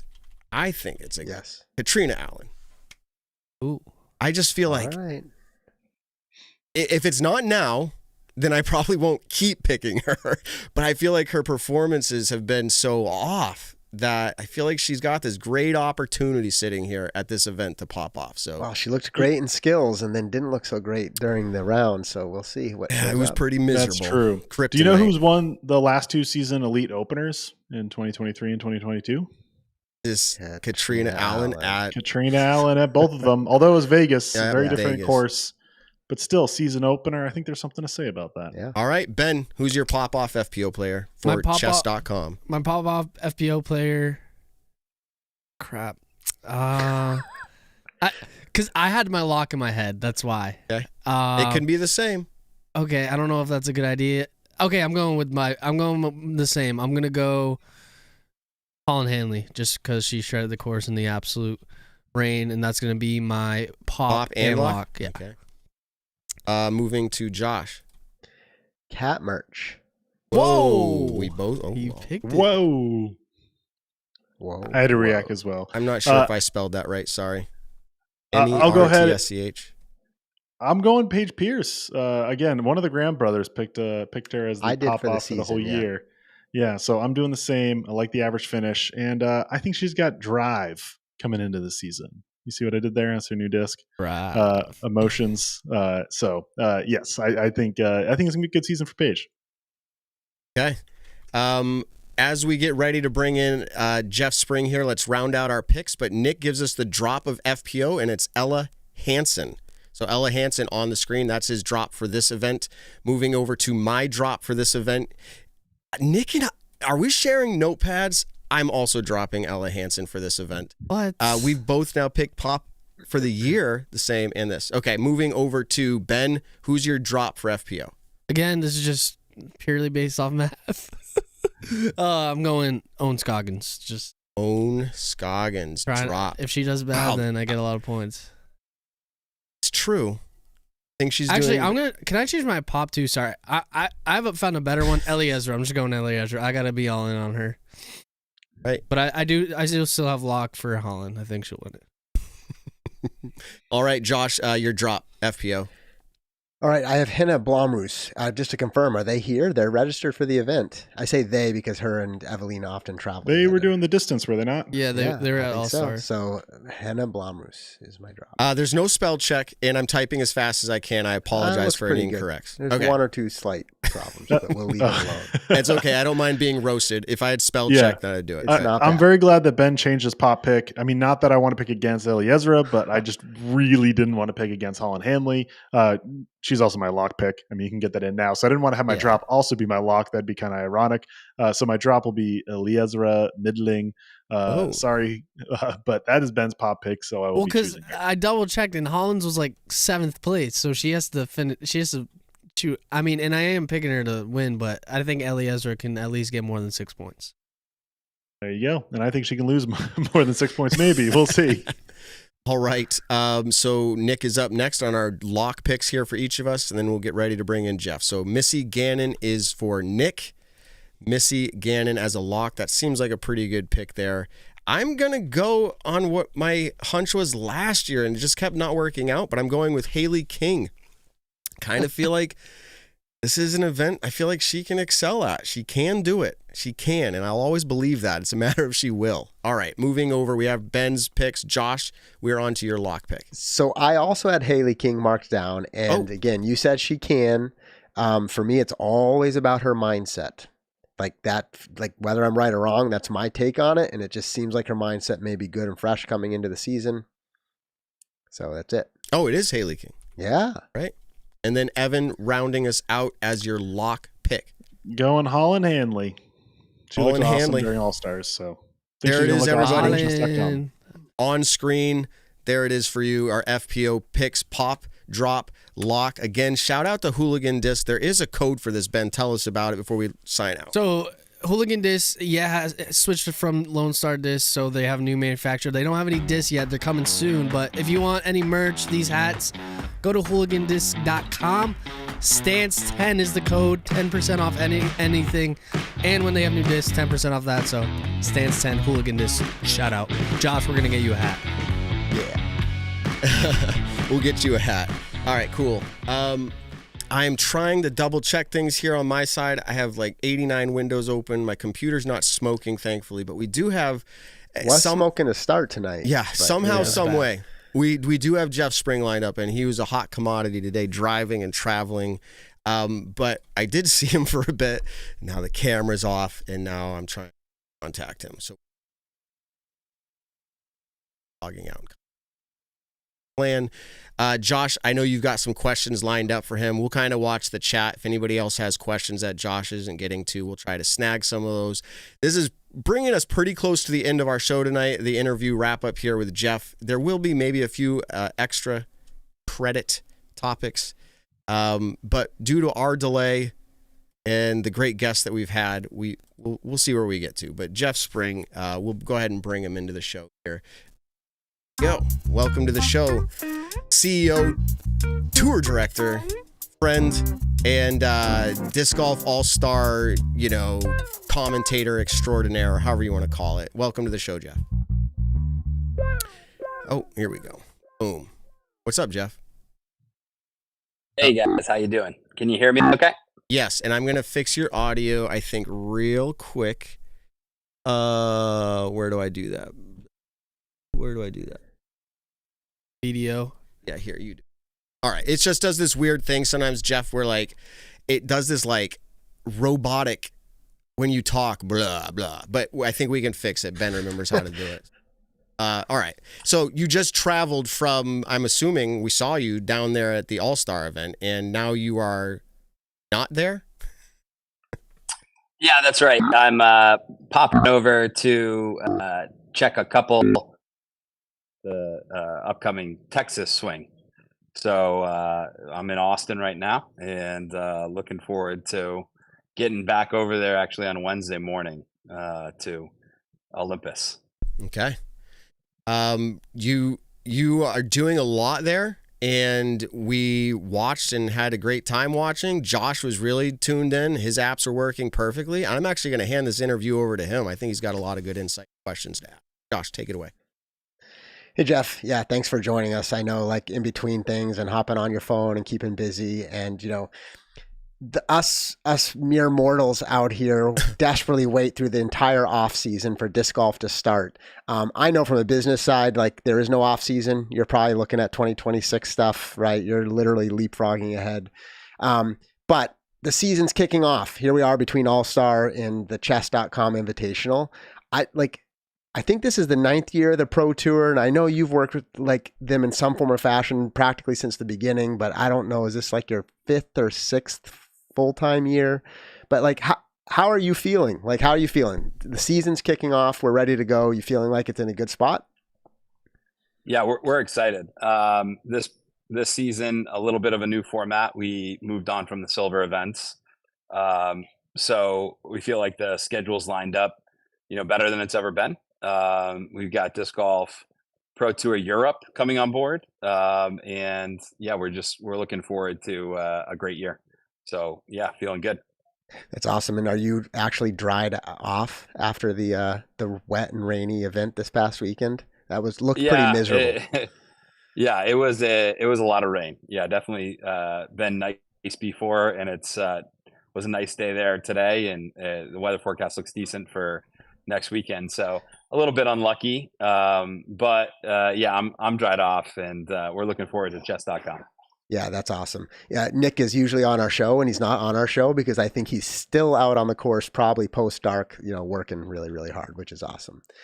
Hey, so after numerous partnership and technology changes during the off season, which happens to some extent every off season, but this one maybe had more, it felt like. In some ways, you're able to test some things out this past weekend. I'm curious, did you or the team identify anything that you plan to make adjustments from? And when I say technology and partnerships, the coverage, the scoring, is there anything from this past weekend that you plan to adjust or react to going into the chess.com event? Yeah, of course. First of all, we know that some of the users for Disc Golf Network had some access issues and some needed to upgrade or look at the devices that worked on the new Disc Golf Network 2.0. So for the fans that were frustrated having to work through that, we're sorry about that, and it's a little bit of the growing pains and hurdles that we expected coming into a new platform. We've been with our old provider since the start, and so we're able to work out a lot of the kinks. AWS and Insys, we've talked about this partnership in the off season. It's got a much higher ceiling for us, but some hurdles to jump here early on. We feel confident with the troubleshooting we're doing right now, and should be a lot smoother sailing for a lot of people. That said, if you're just logging in for the first time for chess.com and you're a subscriber, definitely worth logging in before, playing some VOD content, making sure that you're upgraded to the latest version of the app. In some cases, you want to uninstall and reinstall your app. So those are some of the adjustments, Josh, that we're making. We're looking at a couple small bug fixes that are actually already taken care of or will be in the next day. And so the good thing is that the technical stream health was very strong, and we actually had a higher concurrent user and viewer number than last year's All-Stars.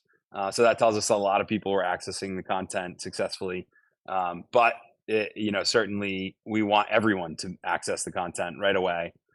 So we think that there'll be a little bit more troubleshooting, but soon everyone will have their devices upgraded, clarity on what devices are supported.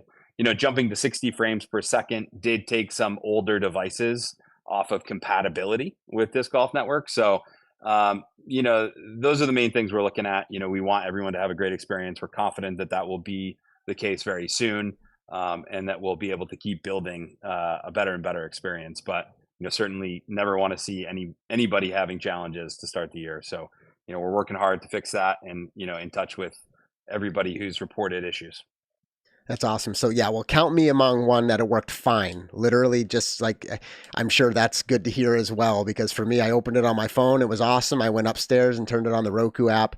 But yes, count Matt among one of those who has old technology. Tell him to get that dinosaur out of his house and upgrade, and he'll be fine. My computer worked great, but yeah, it was just figuring out the others. And by the way, Jeff, you don't need me to say this, but I at the top of the show said like this is just part of where we are in disc golf.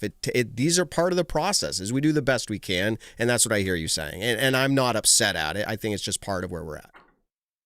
Yeah, it's frustrating though. As a subscriber, you pay for something, you want it to work, and we're dedicated to making that the experience. We've had a lot of moments that we've navigated over the years, and we're really trying to partner with the next level up. I think that we don't have an unlimited budget. We work hard to find reliable professional partners, and we have that confidence in both AWS and INSYS, and everything that we're hearing on the technical side is great. And then once people got access to the stream, they had a great experience. But we're confident that stability, access, and compatibility is the issue, and we're working through that with users. But yeah, I mean, you want it to work, and we get that, and happy that the majority of people, especially looking at the concurrent viewership data, did have a successful experience. But if there's a couple hundred people, that's not great, for those folks, and can certainly be we're taking note of it for sure. Like we're working hard to work with individuals and anybody who had a challenge. Yeah, so specifically to that point, I'm curious, not just the technical like changeover, but like how do you or your team, how do you gauge like fan reactions? Like in other words, what are you and your team's listening posts? Like, is it, like the Reddit and Facebook pages? Mm-hmm. Is it direct emails? I'm curious when you're even acknowledging, like working through some of these things with particular users, like how are you collecting that feedback? And then ultimately I'm curious, like, how are you managing that? And is that feedback influencing decisions you're making? Yeah, our communications, marketing, social media teams do a great job, listening to our fans, whether it's coming through direct communication, support tickets, or social listening. So we try to stay aware of the conversation that's happening online and react accordingly. We track anything that we see and try to bring that to our technology partners and internal team and address it, get it on the list. And, a lot of times, not everything that's out there on social, I think we definitely investigated some users that are posting some frustrations, right? And then we get in contact with them, and it was just a log out or a log in, or they did have to upgrade the app to the newest version. And that said, their frustration's still out there on social. But, I think that a lot of this is quick fixes for people. And we're happy to kind of run the gamut, honestly, Josh. And we're trying to make sure we're hearing everything from every angle. Yeah, well, that's awesome. Well, I also work in technology and deployments, and so I feel the pain and remind you as well, as you've acknowledged with the concurrent numbers, that many people are consuming the product, and it looked great for the new season. And really, although I say just the All-Star event, it was an event that put on with some of the top players in our game, and it was really fun and exciting to watch. To move to something different, so I think we saw communication today. I'm probably not choosing the right word when it comes to media, maybe a touch more consolidation. I don't think actual consolidation, but maybe different practices and partnerships, sharing DGN camera footage to different YouTube channels, still post-produce Jomez. Just any commentary on what we can come to expect this year. We have a lot of viewing habits when it comes to live and post-production. Are we able to keep those same habits? Or are there any changes we really need to look for when it comes to our favorite channels and all the coverage this year? Yeah, I think most of your viewing habits will be the same. I think today's post-production media plan announcement tried to lay out everything, folks should expect. And Jomez will be, producing a more in-depth, kind of lead card, if you will. But now it's kind of going past lead card and going to really encapsulate all the storylines similar to live coverage.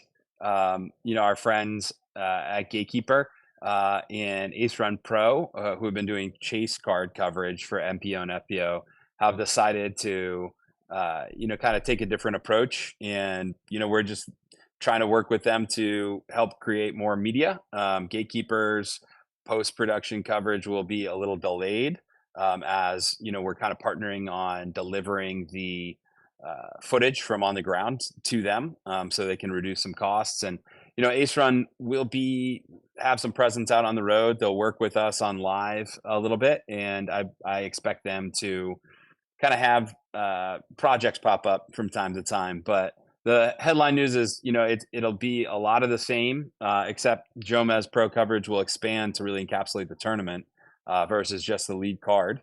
And free post-production coverage for all Disc Golf Pro Tour events next day. And all the majors, the two majors that are PDGA owned and operated are going to be next day. And then, the European Open and USDGC, where we pay some media rights for those. We have a little bit of a different media agreement that delays coverage 14 days for post-production. But yeah, it's I think better than it's ever been for post-production coverage in a lot of ways. And we're really excited to, kind of deliver a very similar experience, if not slightly upgraded.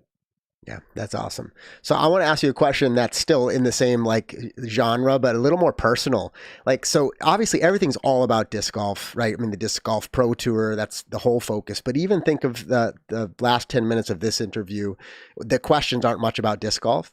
I actually am curious, what's it like being a CEO of, I understand it's disc golf, but it's kind of evolved to be a media and a technology-based company. Did you see your role being this much focused on media and technology when you officially took this position that many years ago? Did you expect that this is where you would be focusing a lot of your time and energy? Actually, eventually, yes. I think that we're building out more and more media, a bigger team, on the ground, traveling, a deeper broadcast, and when we founded the tour our business DGN DGPT 2.0 in 2019, we knew that the primary function really that can help drive revenue is media. So really looked at it as like media and tour ops and tour development. I think that, as our team grows, we'll have more development into technology. We've definitely taken a step in that direction.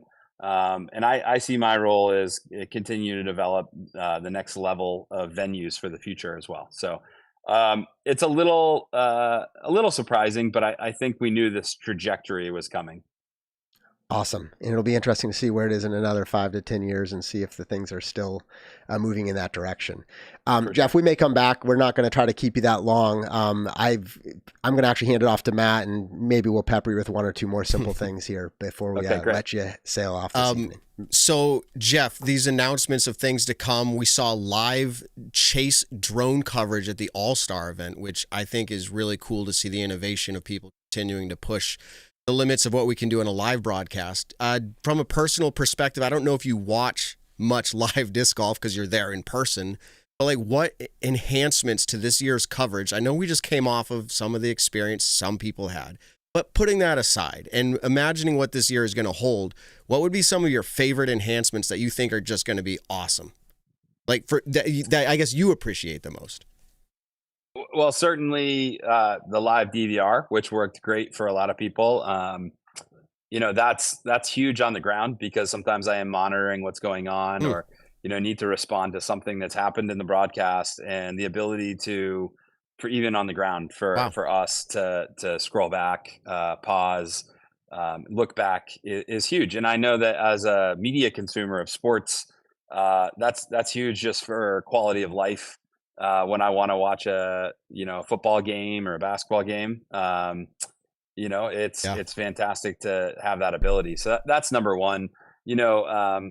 60 frames per second. I think that the stream looked slightly better because of that upgrade from 30 to 60 frames per second. So those are two features that we're delivering across all of our live broadcasts this year. So once we sort out these, access and compatibility issues, I think everyone will be really happy with those.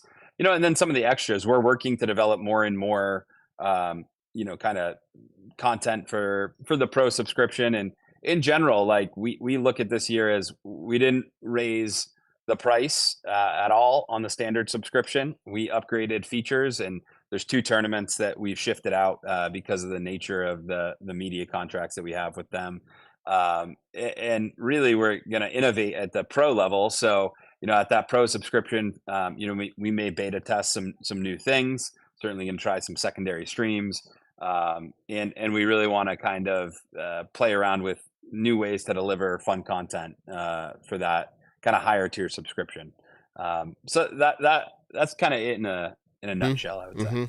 Yeah, I work actually, my job is as an innovation coordinator for a company. And I think it's always interesting to see there's so many ideas and avenues you can go. What do we implement? What gets the people excited the most? I'm kind of taking a turn here, and you always call me out, Matt. Wow, not afraid to ask the question. So here we go. We originally were going to try to get you on for the announcement of the UDisc Live partnership change. Didn't work out. Here you are now. You may have answered this a few other places, but I had reached out to UDisc just to get their perspective, and I wanted to throw a few things your way. One is maybe you could just respond to the idea. They said they were surprised when you went a different direction. It sounds like they were surprised there. And then I asked if they thought it was related to financial reasons, like maybe UDisc was charging too much, and they said, we don't really have an answer for that. That's something for the Disc Golf Pro Tour. So I'm putting both of those that they said they couldn't answer towards you, and just see if you have any feedback on that. Yeah, I think we'd been working closely with UDisc to get a 2024 agreement in place. So, when we explored what it was going to mean to respond to the PDGA about using their technology for majors, it was a pretty efficient process throughout the fall to like understand where they were at, understand that it was viable for us to use beyond PDGA majors. And so during that time period, it was surprising to see the capabilities that they developed, and obviously acquiring Statmando helps. And we have a great partnership with Statmando as basically our research department, if you will. And it gave us the confidence to know that if we were to not come to terms with UDisc, that there would be another option there. That said, I think we certainly tried our best to come to terms. It's been a long partnership that is very meaningful for both companies. So, I think it's surprising both ways on how it ended, that we had intent to go into 2024, but when another option became available, things went in that direction. So that in terms of the price certainly was more expensive, but UDisc is a great product, and we understand that it's expensive for them to run the service. So I can't say it wasn't a factor, but it wasn't the only factor.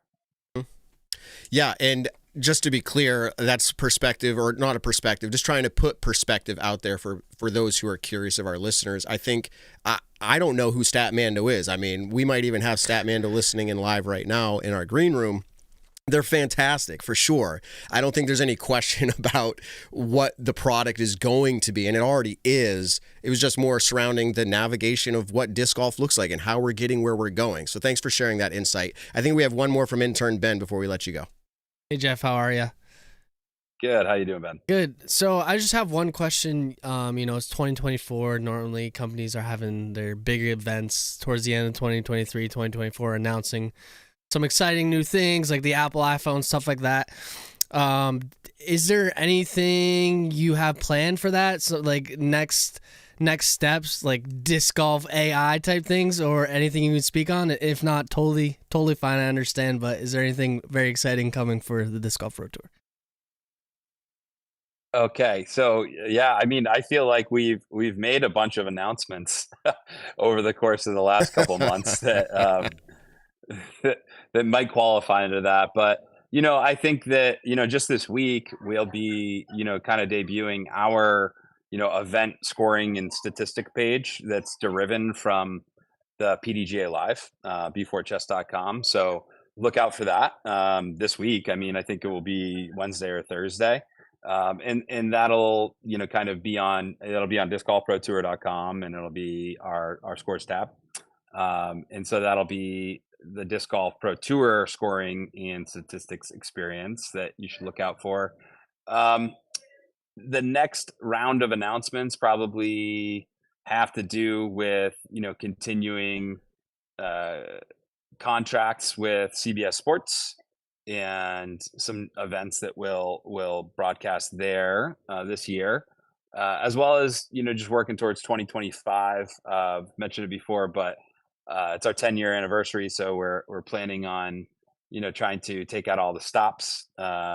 But in terms of technology, the main ones are, working to launch the DGN 2.0 and make the transition to PDGA and StatMando powering scores and stats.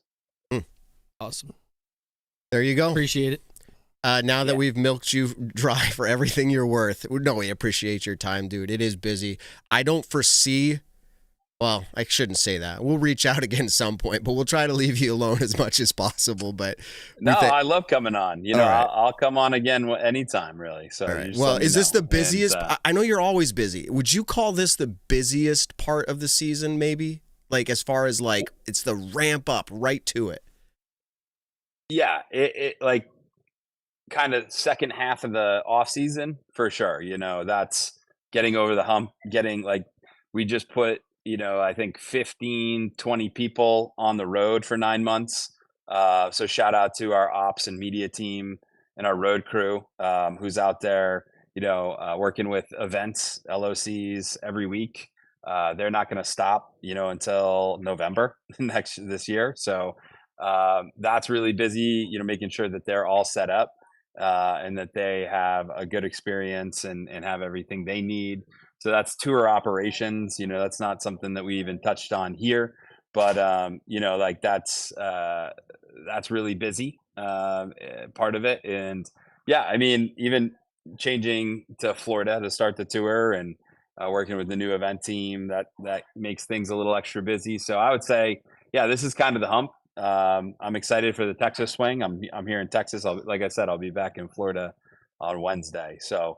But looking forward to kind of getting things off and running and addressing any little hurdles that we have here at the start of the season. I guess I'll say this in closing, and it's kind of fun, not related to disc golf, but travel. I do a fair amount. Seems like you do a significant amount. I'm sure it depends on where you are and what you're doing, but are you going to a fast food joint or are you trying to find a hole in the wall? Like when you're going to get food, what's your go-to? Okay, so I don't do fast food. Oh, okay. Well, then there we go. I'm going hole in the wall. I love the Airbnb where you can, go grocery shopping. That's number one. And then always like to get the local flavor, get good recommendations on local restaurants, spots to check out. You hitting up some smoked barbecue down there? You like that? You're in Austin. You're in that area.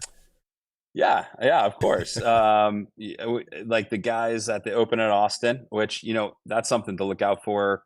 That course is I've helped redesign some of it with the guys. There's been, about $15,000 of woods work. There's going to be 6 new wooded holes on that course, and it's all looking great. So it should be really awesome. But they took me to a Mexican restaurant that was fantastic tonight, and maybe wonderful. Going up to Waco tomorrow, so maybe we'll get barbecue with Ryan Draper up there. But all right. We'll see. Yeah, I'll hit you up then because I'm going to be out in Austin in the end of April. I'll try to get some good spots to go to eat.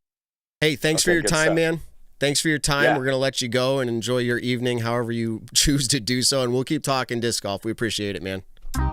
Yeah, thanks. All right, have a good one, guys. You too. Bye. Jeff Spring. Josh, not to be like, oh, look at us, but remember those conversations with Jeff prior to him taking the CEO role? And he's like, big things coming, guys. And we're like, really? This was 5 years ago or 6 years ago. Yeah, for sure. I remember we were working with him with our own business ventures and disc golf up at Smuggler's Notch and trying to figure out some future plans. And it's like, well, my future plans might be adjusting. And yeah, that's why I just mentioned on the call, and I don't know if he confirmed exactly, but he's like 5 or 6 years in to this full-time role. Yeah. And the Pro Tour is only in its 9th year overall. So that's one of the things I thought about asking him, but it felt like it might have been too awkward. But I want to ask, like, are you working 7 days a week? Is this just like nonstop type thing? That's what it seems like to make this happen. I think he's very hardworking. I was kind of amazed thinking about everything he has to oversee. I'm like, this man probably just doesn't sleep. It's part of what it is to be a CEO, but it's also part of what it is to be part of the disc golf community. I was just going to say, the further up the business corporate ladder you go, the less you actually have a schedule and the more you have just driven to get work. You'll know that, intern Ben. How many expos you plan to run in the next 3 years? 10? Yeah, it's somewhere in there. Announcements coming soon is all I'll say. Any other like I'm asking, I know we didn't plan for it, but reactions to anything. Oh, hold on a second. Gotta figure this. Oh, go ahead. Just mentioning the UDisc like partnership. So Matt, you asked a question, which was a good follow-up. And just from my perspective, of course, we're still reading into it because Jeff's answers stand for what they are and UDisc stands for what it is. But I think with the PDGA's continued investment and evolution in their live scoring, it makes sense for them to require that their major events that they own, right, be scored on their live scoring platform that they've invested and grown. And I think that seems to be the primary rub, was how do we stay consistent, both the Pro Tour wanting to be consistent and probably UDisc wanting to be consistent. And then there are other factors like money. But I think that to me is actually the most insightful piece that we've gleaned both from this interview and prior comments Jeff's made. And by all accounts, well, maybe I shouldn't say by all accounts because that's probably not true in the disc golf world. By most accounts, people were impressed by the PDGA live scoring this weekend. And so that was great. Yeah, it was great. I mean, Evan, you commented on the things about being able to calculate certain stats you couldn't get access to before. And I think that's a big win. But even just talking about the visual aesthetics, the simplicity of looking at it, understanding what's happening, still getting the same level of data, right? People were worried, like, am I going to be able to see throw by throw? Right? People were thinking we were going back 6 years in our scoring. And it's like, no, the PDGA live scoring app looks great. It works great. And I'm sure there will still be plenty of wrinkles and ironing out in a roadmap for future features. But anyway, we'll continue to grow just as the sport continues to adapt. Matt, you mentioned a 5-year look back in the conversation with Jeff. And it's so hard when you're in the midst of things to take that bigger picture because everything changes. DGN 2.0, UDisc. It used to be Steve Dodge ran the Pro Tour. Things change right over time and you get used to a new normal, which if done right is an advancement, right? For our experience, our consumption, for the players. And that's really the question anybody should ask, is not whether you're upset at the moment if there was a glitch or a hiccup in your experience last weekend. I mean, that matters. I'm not dismissing that. That matters a lot. But it's is the advancement going in the direction you want it to go, and on average are they executing that vision? Because they're going to have to make all business decisions that we're not in the back office, right? They're going to have to probably get rid of some other strategic partnership we all love in the future. They're going to have to turn left, turn right, change this. The PDGA will have their perspectives and the Pro Tour will have theirs, and it'll keep moving. And that's where I really listen when I listen to the CEO, not what just happened this past weekend, because I'm sure they're going to figure out how to drive more concurrent viewers up and make the app work. But, right, how are they responding on average? And where is the future of this thing going? Because it's moved a lot in the last 5 years. And presuming Jeff Spring stays as a CEO, his influence over the next 5 years will still be really, really substantial. So it's going to be interesting. He's cementing himself in the history. Reading about it in Macmillan. Yeah. Yeah. Well, and this is why we talked about before. And Evan, I know you work for them, so you don't have to comment, but like with the PDGA and Doug Bjerkis joining, right? Leadership matters. We talked about that before, and how most of us have, or maybe all of us, as far as I know, have a very positive outlook on Doug's leadership. So and there's probably other names we could talk about, but those two on the top of the Pro Tour and the PDGA have significant influence over what we're watching and seeing. So I don't know. It's interesting. And all that just gets me more excited. Maybe you read between the lines earlier. My reaction to the All-Star event this weekend, it's great, but it doesn't like wow me. Like I'm excited for this weekend because this is the one that really, really matters. I mean, Isaac talked about like it matters to them, but then I said, you'd rather win the chess.com. And he's like, yeah, not even. That's right. It's almost a funny question, which is how I feel about it. It's unfortunate in some ways.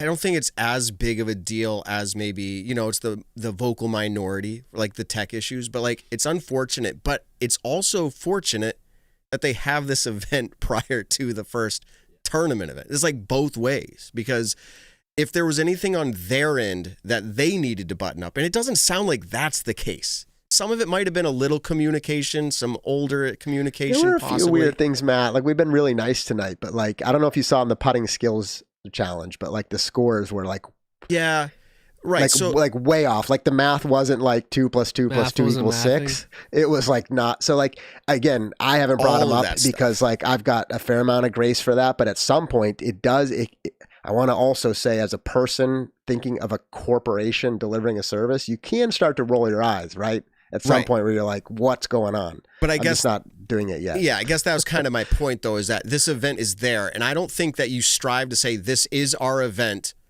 to like try things and like just make a mess.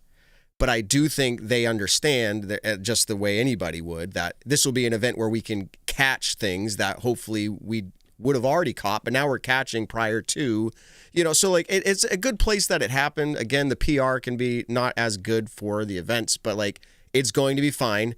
And every single year, there is something that happens in disc golf that we look back at 5 months later and we don't really remember. And it's going to happen now. We will not remember this.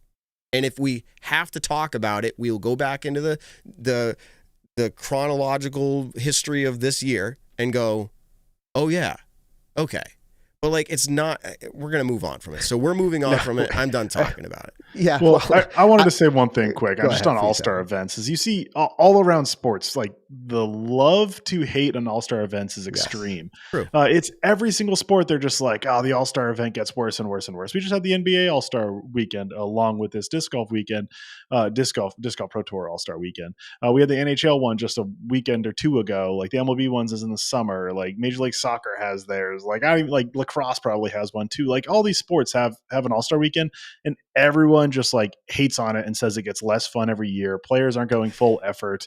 And like, it's fun to say that for people apparently, but like it really doesn't mean anything, because like they're still driving viewership by us talking about it for a considerable amount of this show, by all over social media, everyone talking about the All-Star event.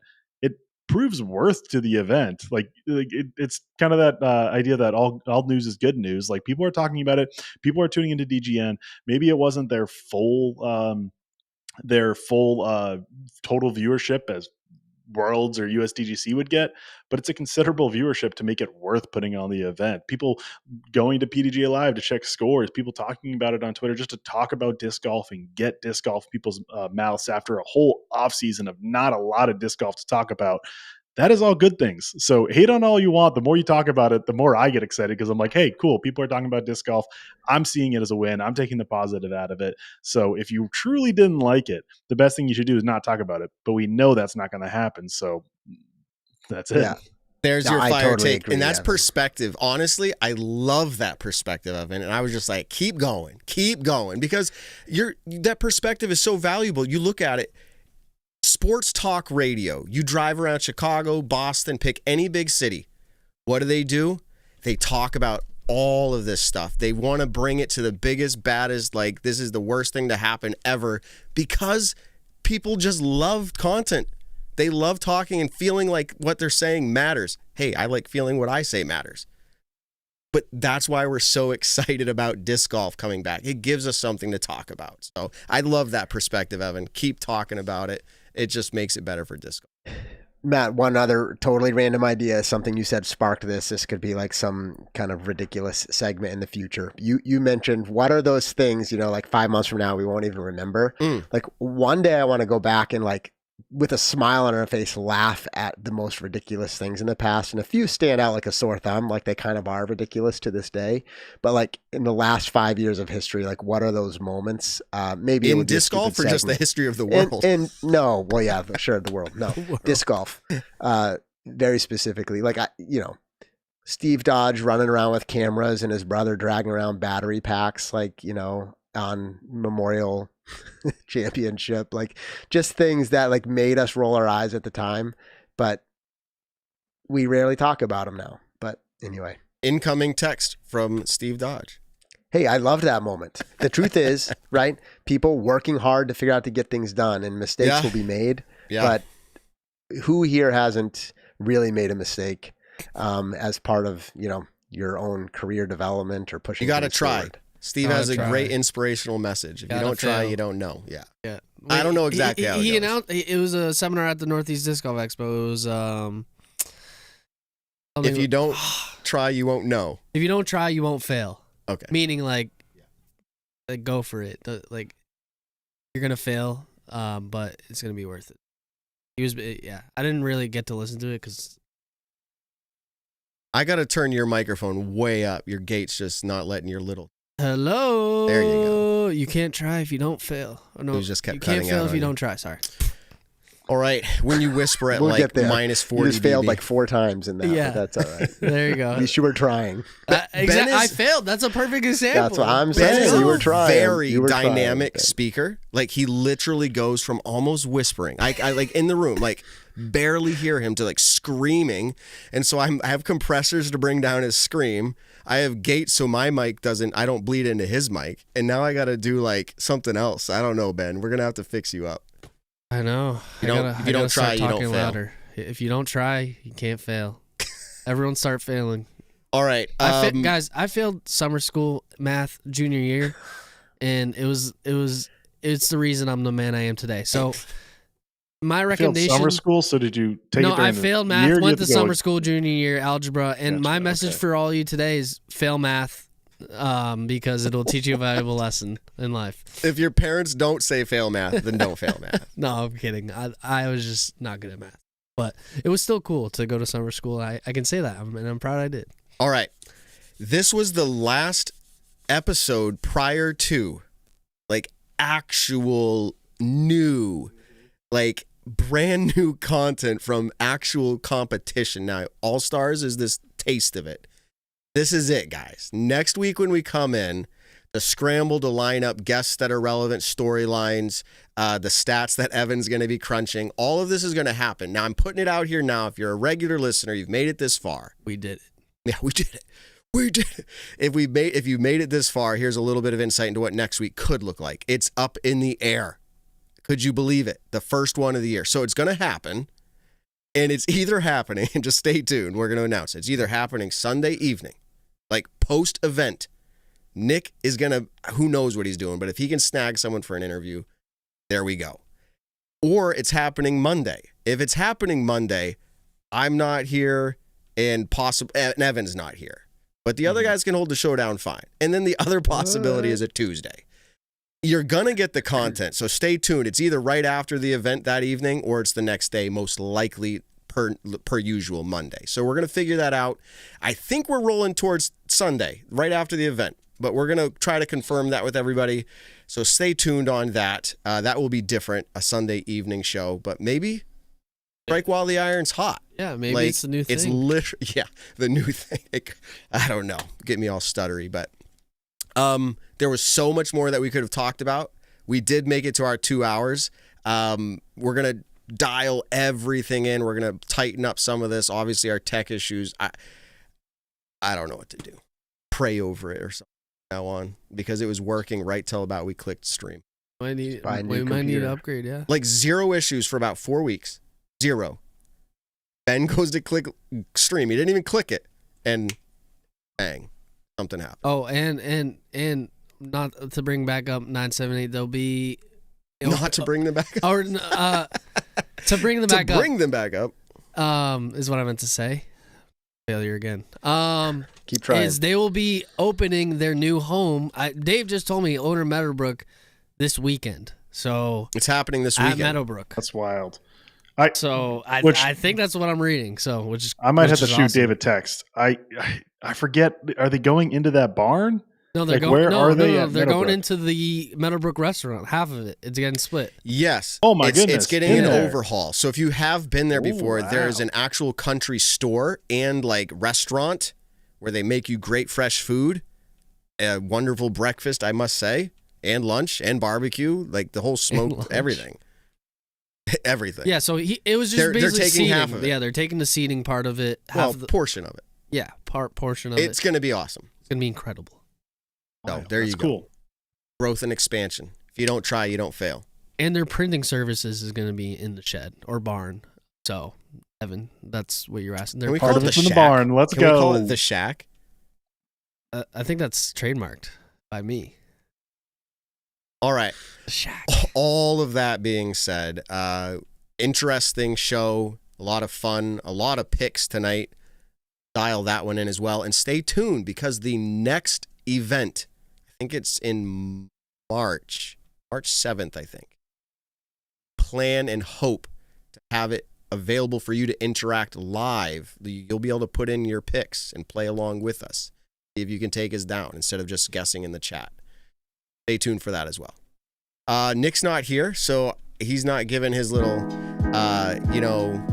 heartfelt, All right, can we but in our soul. Can we just, Nick, our heart goes out to you. We understand what a tough time you're going through, rain, dampering, So, shout out for working hard, Nick. That Shout out is for working brutal hard. to have your event you've been working on just Yeah. get like totally doused like that. This wasn't like a little rain, so yeah. There's Yeah, nothing that was you a- can And do. then scrambling on for soon. a real event, right? And then scrambling for a real event this coming weekend, like that's gotta be. You can't grow fresh grass in like 5 days. Oh, yeah, I feel And bad. with that, which You Nick got was it. proud of his grass too, and to have it get rained on like crazy. But that course does still look awesome. Like rain aside, like oh my, ooh, like I watched through it on the mountain coverage, but like you just kind of forget what it's like, and you see it, and you're like, that's a disc golf course. That's So pretty beautiful. cool. So I'm excited for this to hopefully be a staple of disc golf for a long time. You're going to be down there. Nick said Sure this will. should be his last week not on the show, missing the show. He's just ramped up so much here. He said he's been busting his butt all day and night.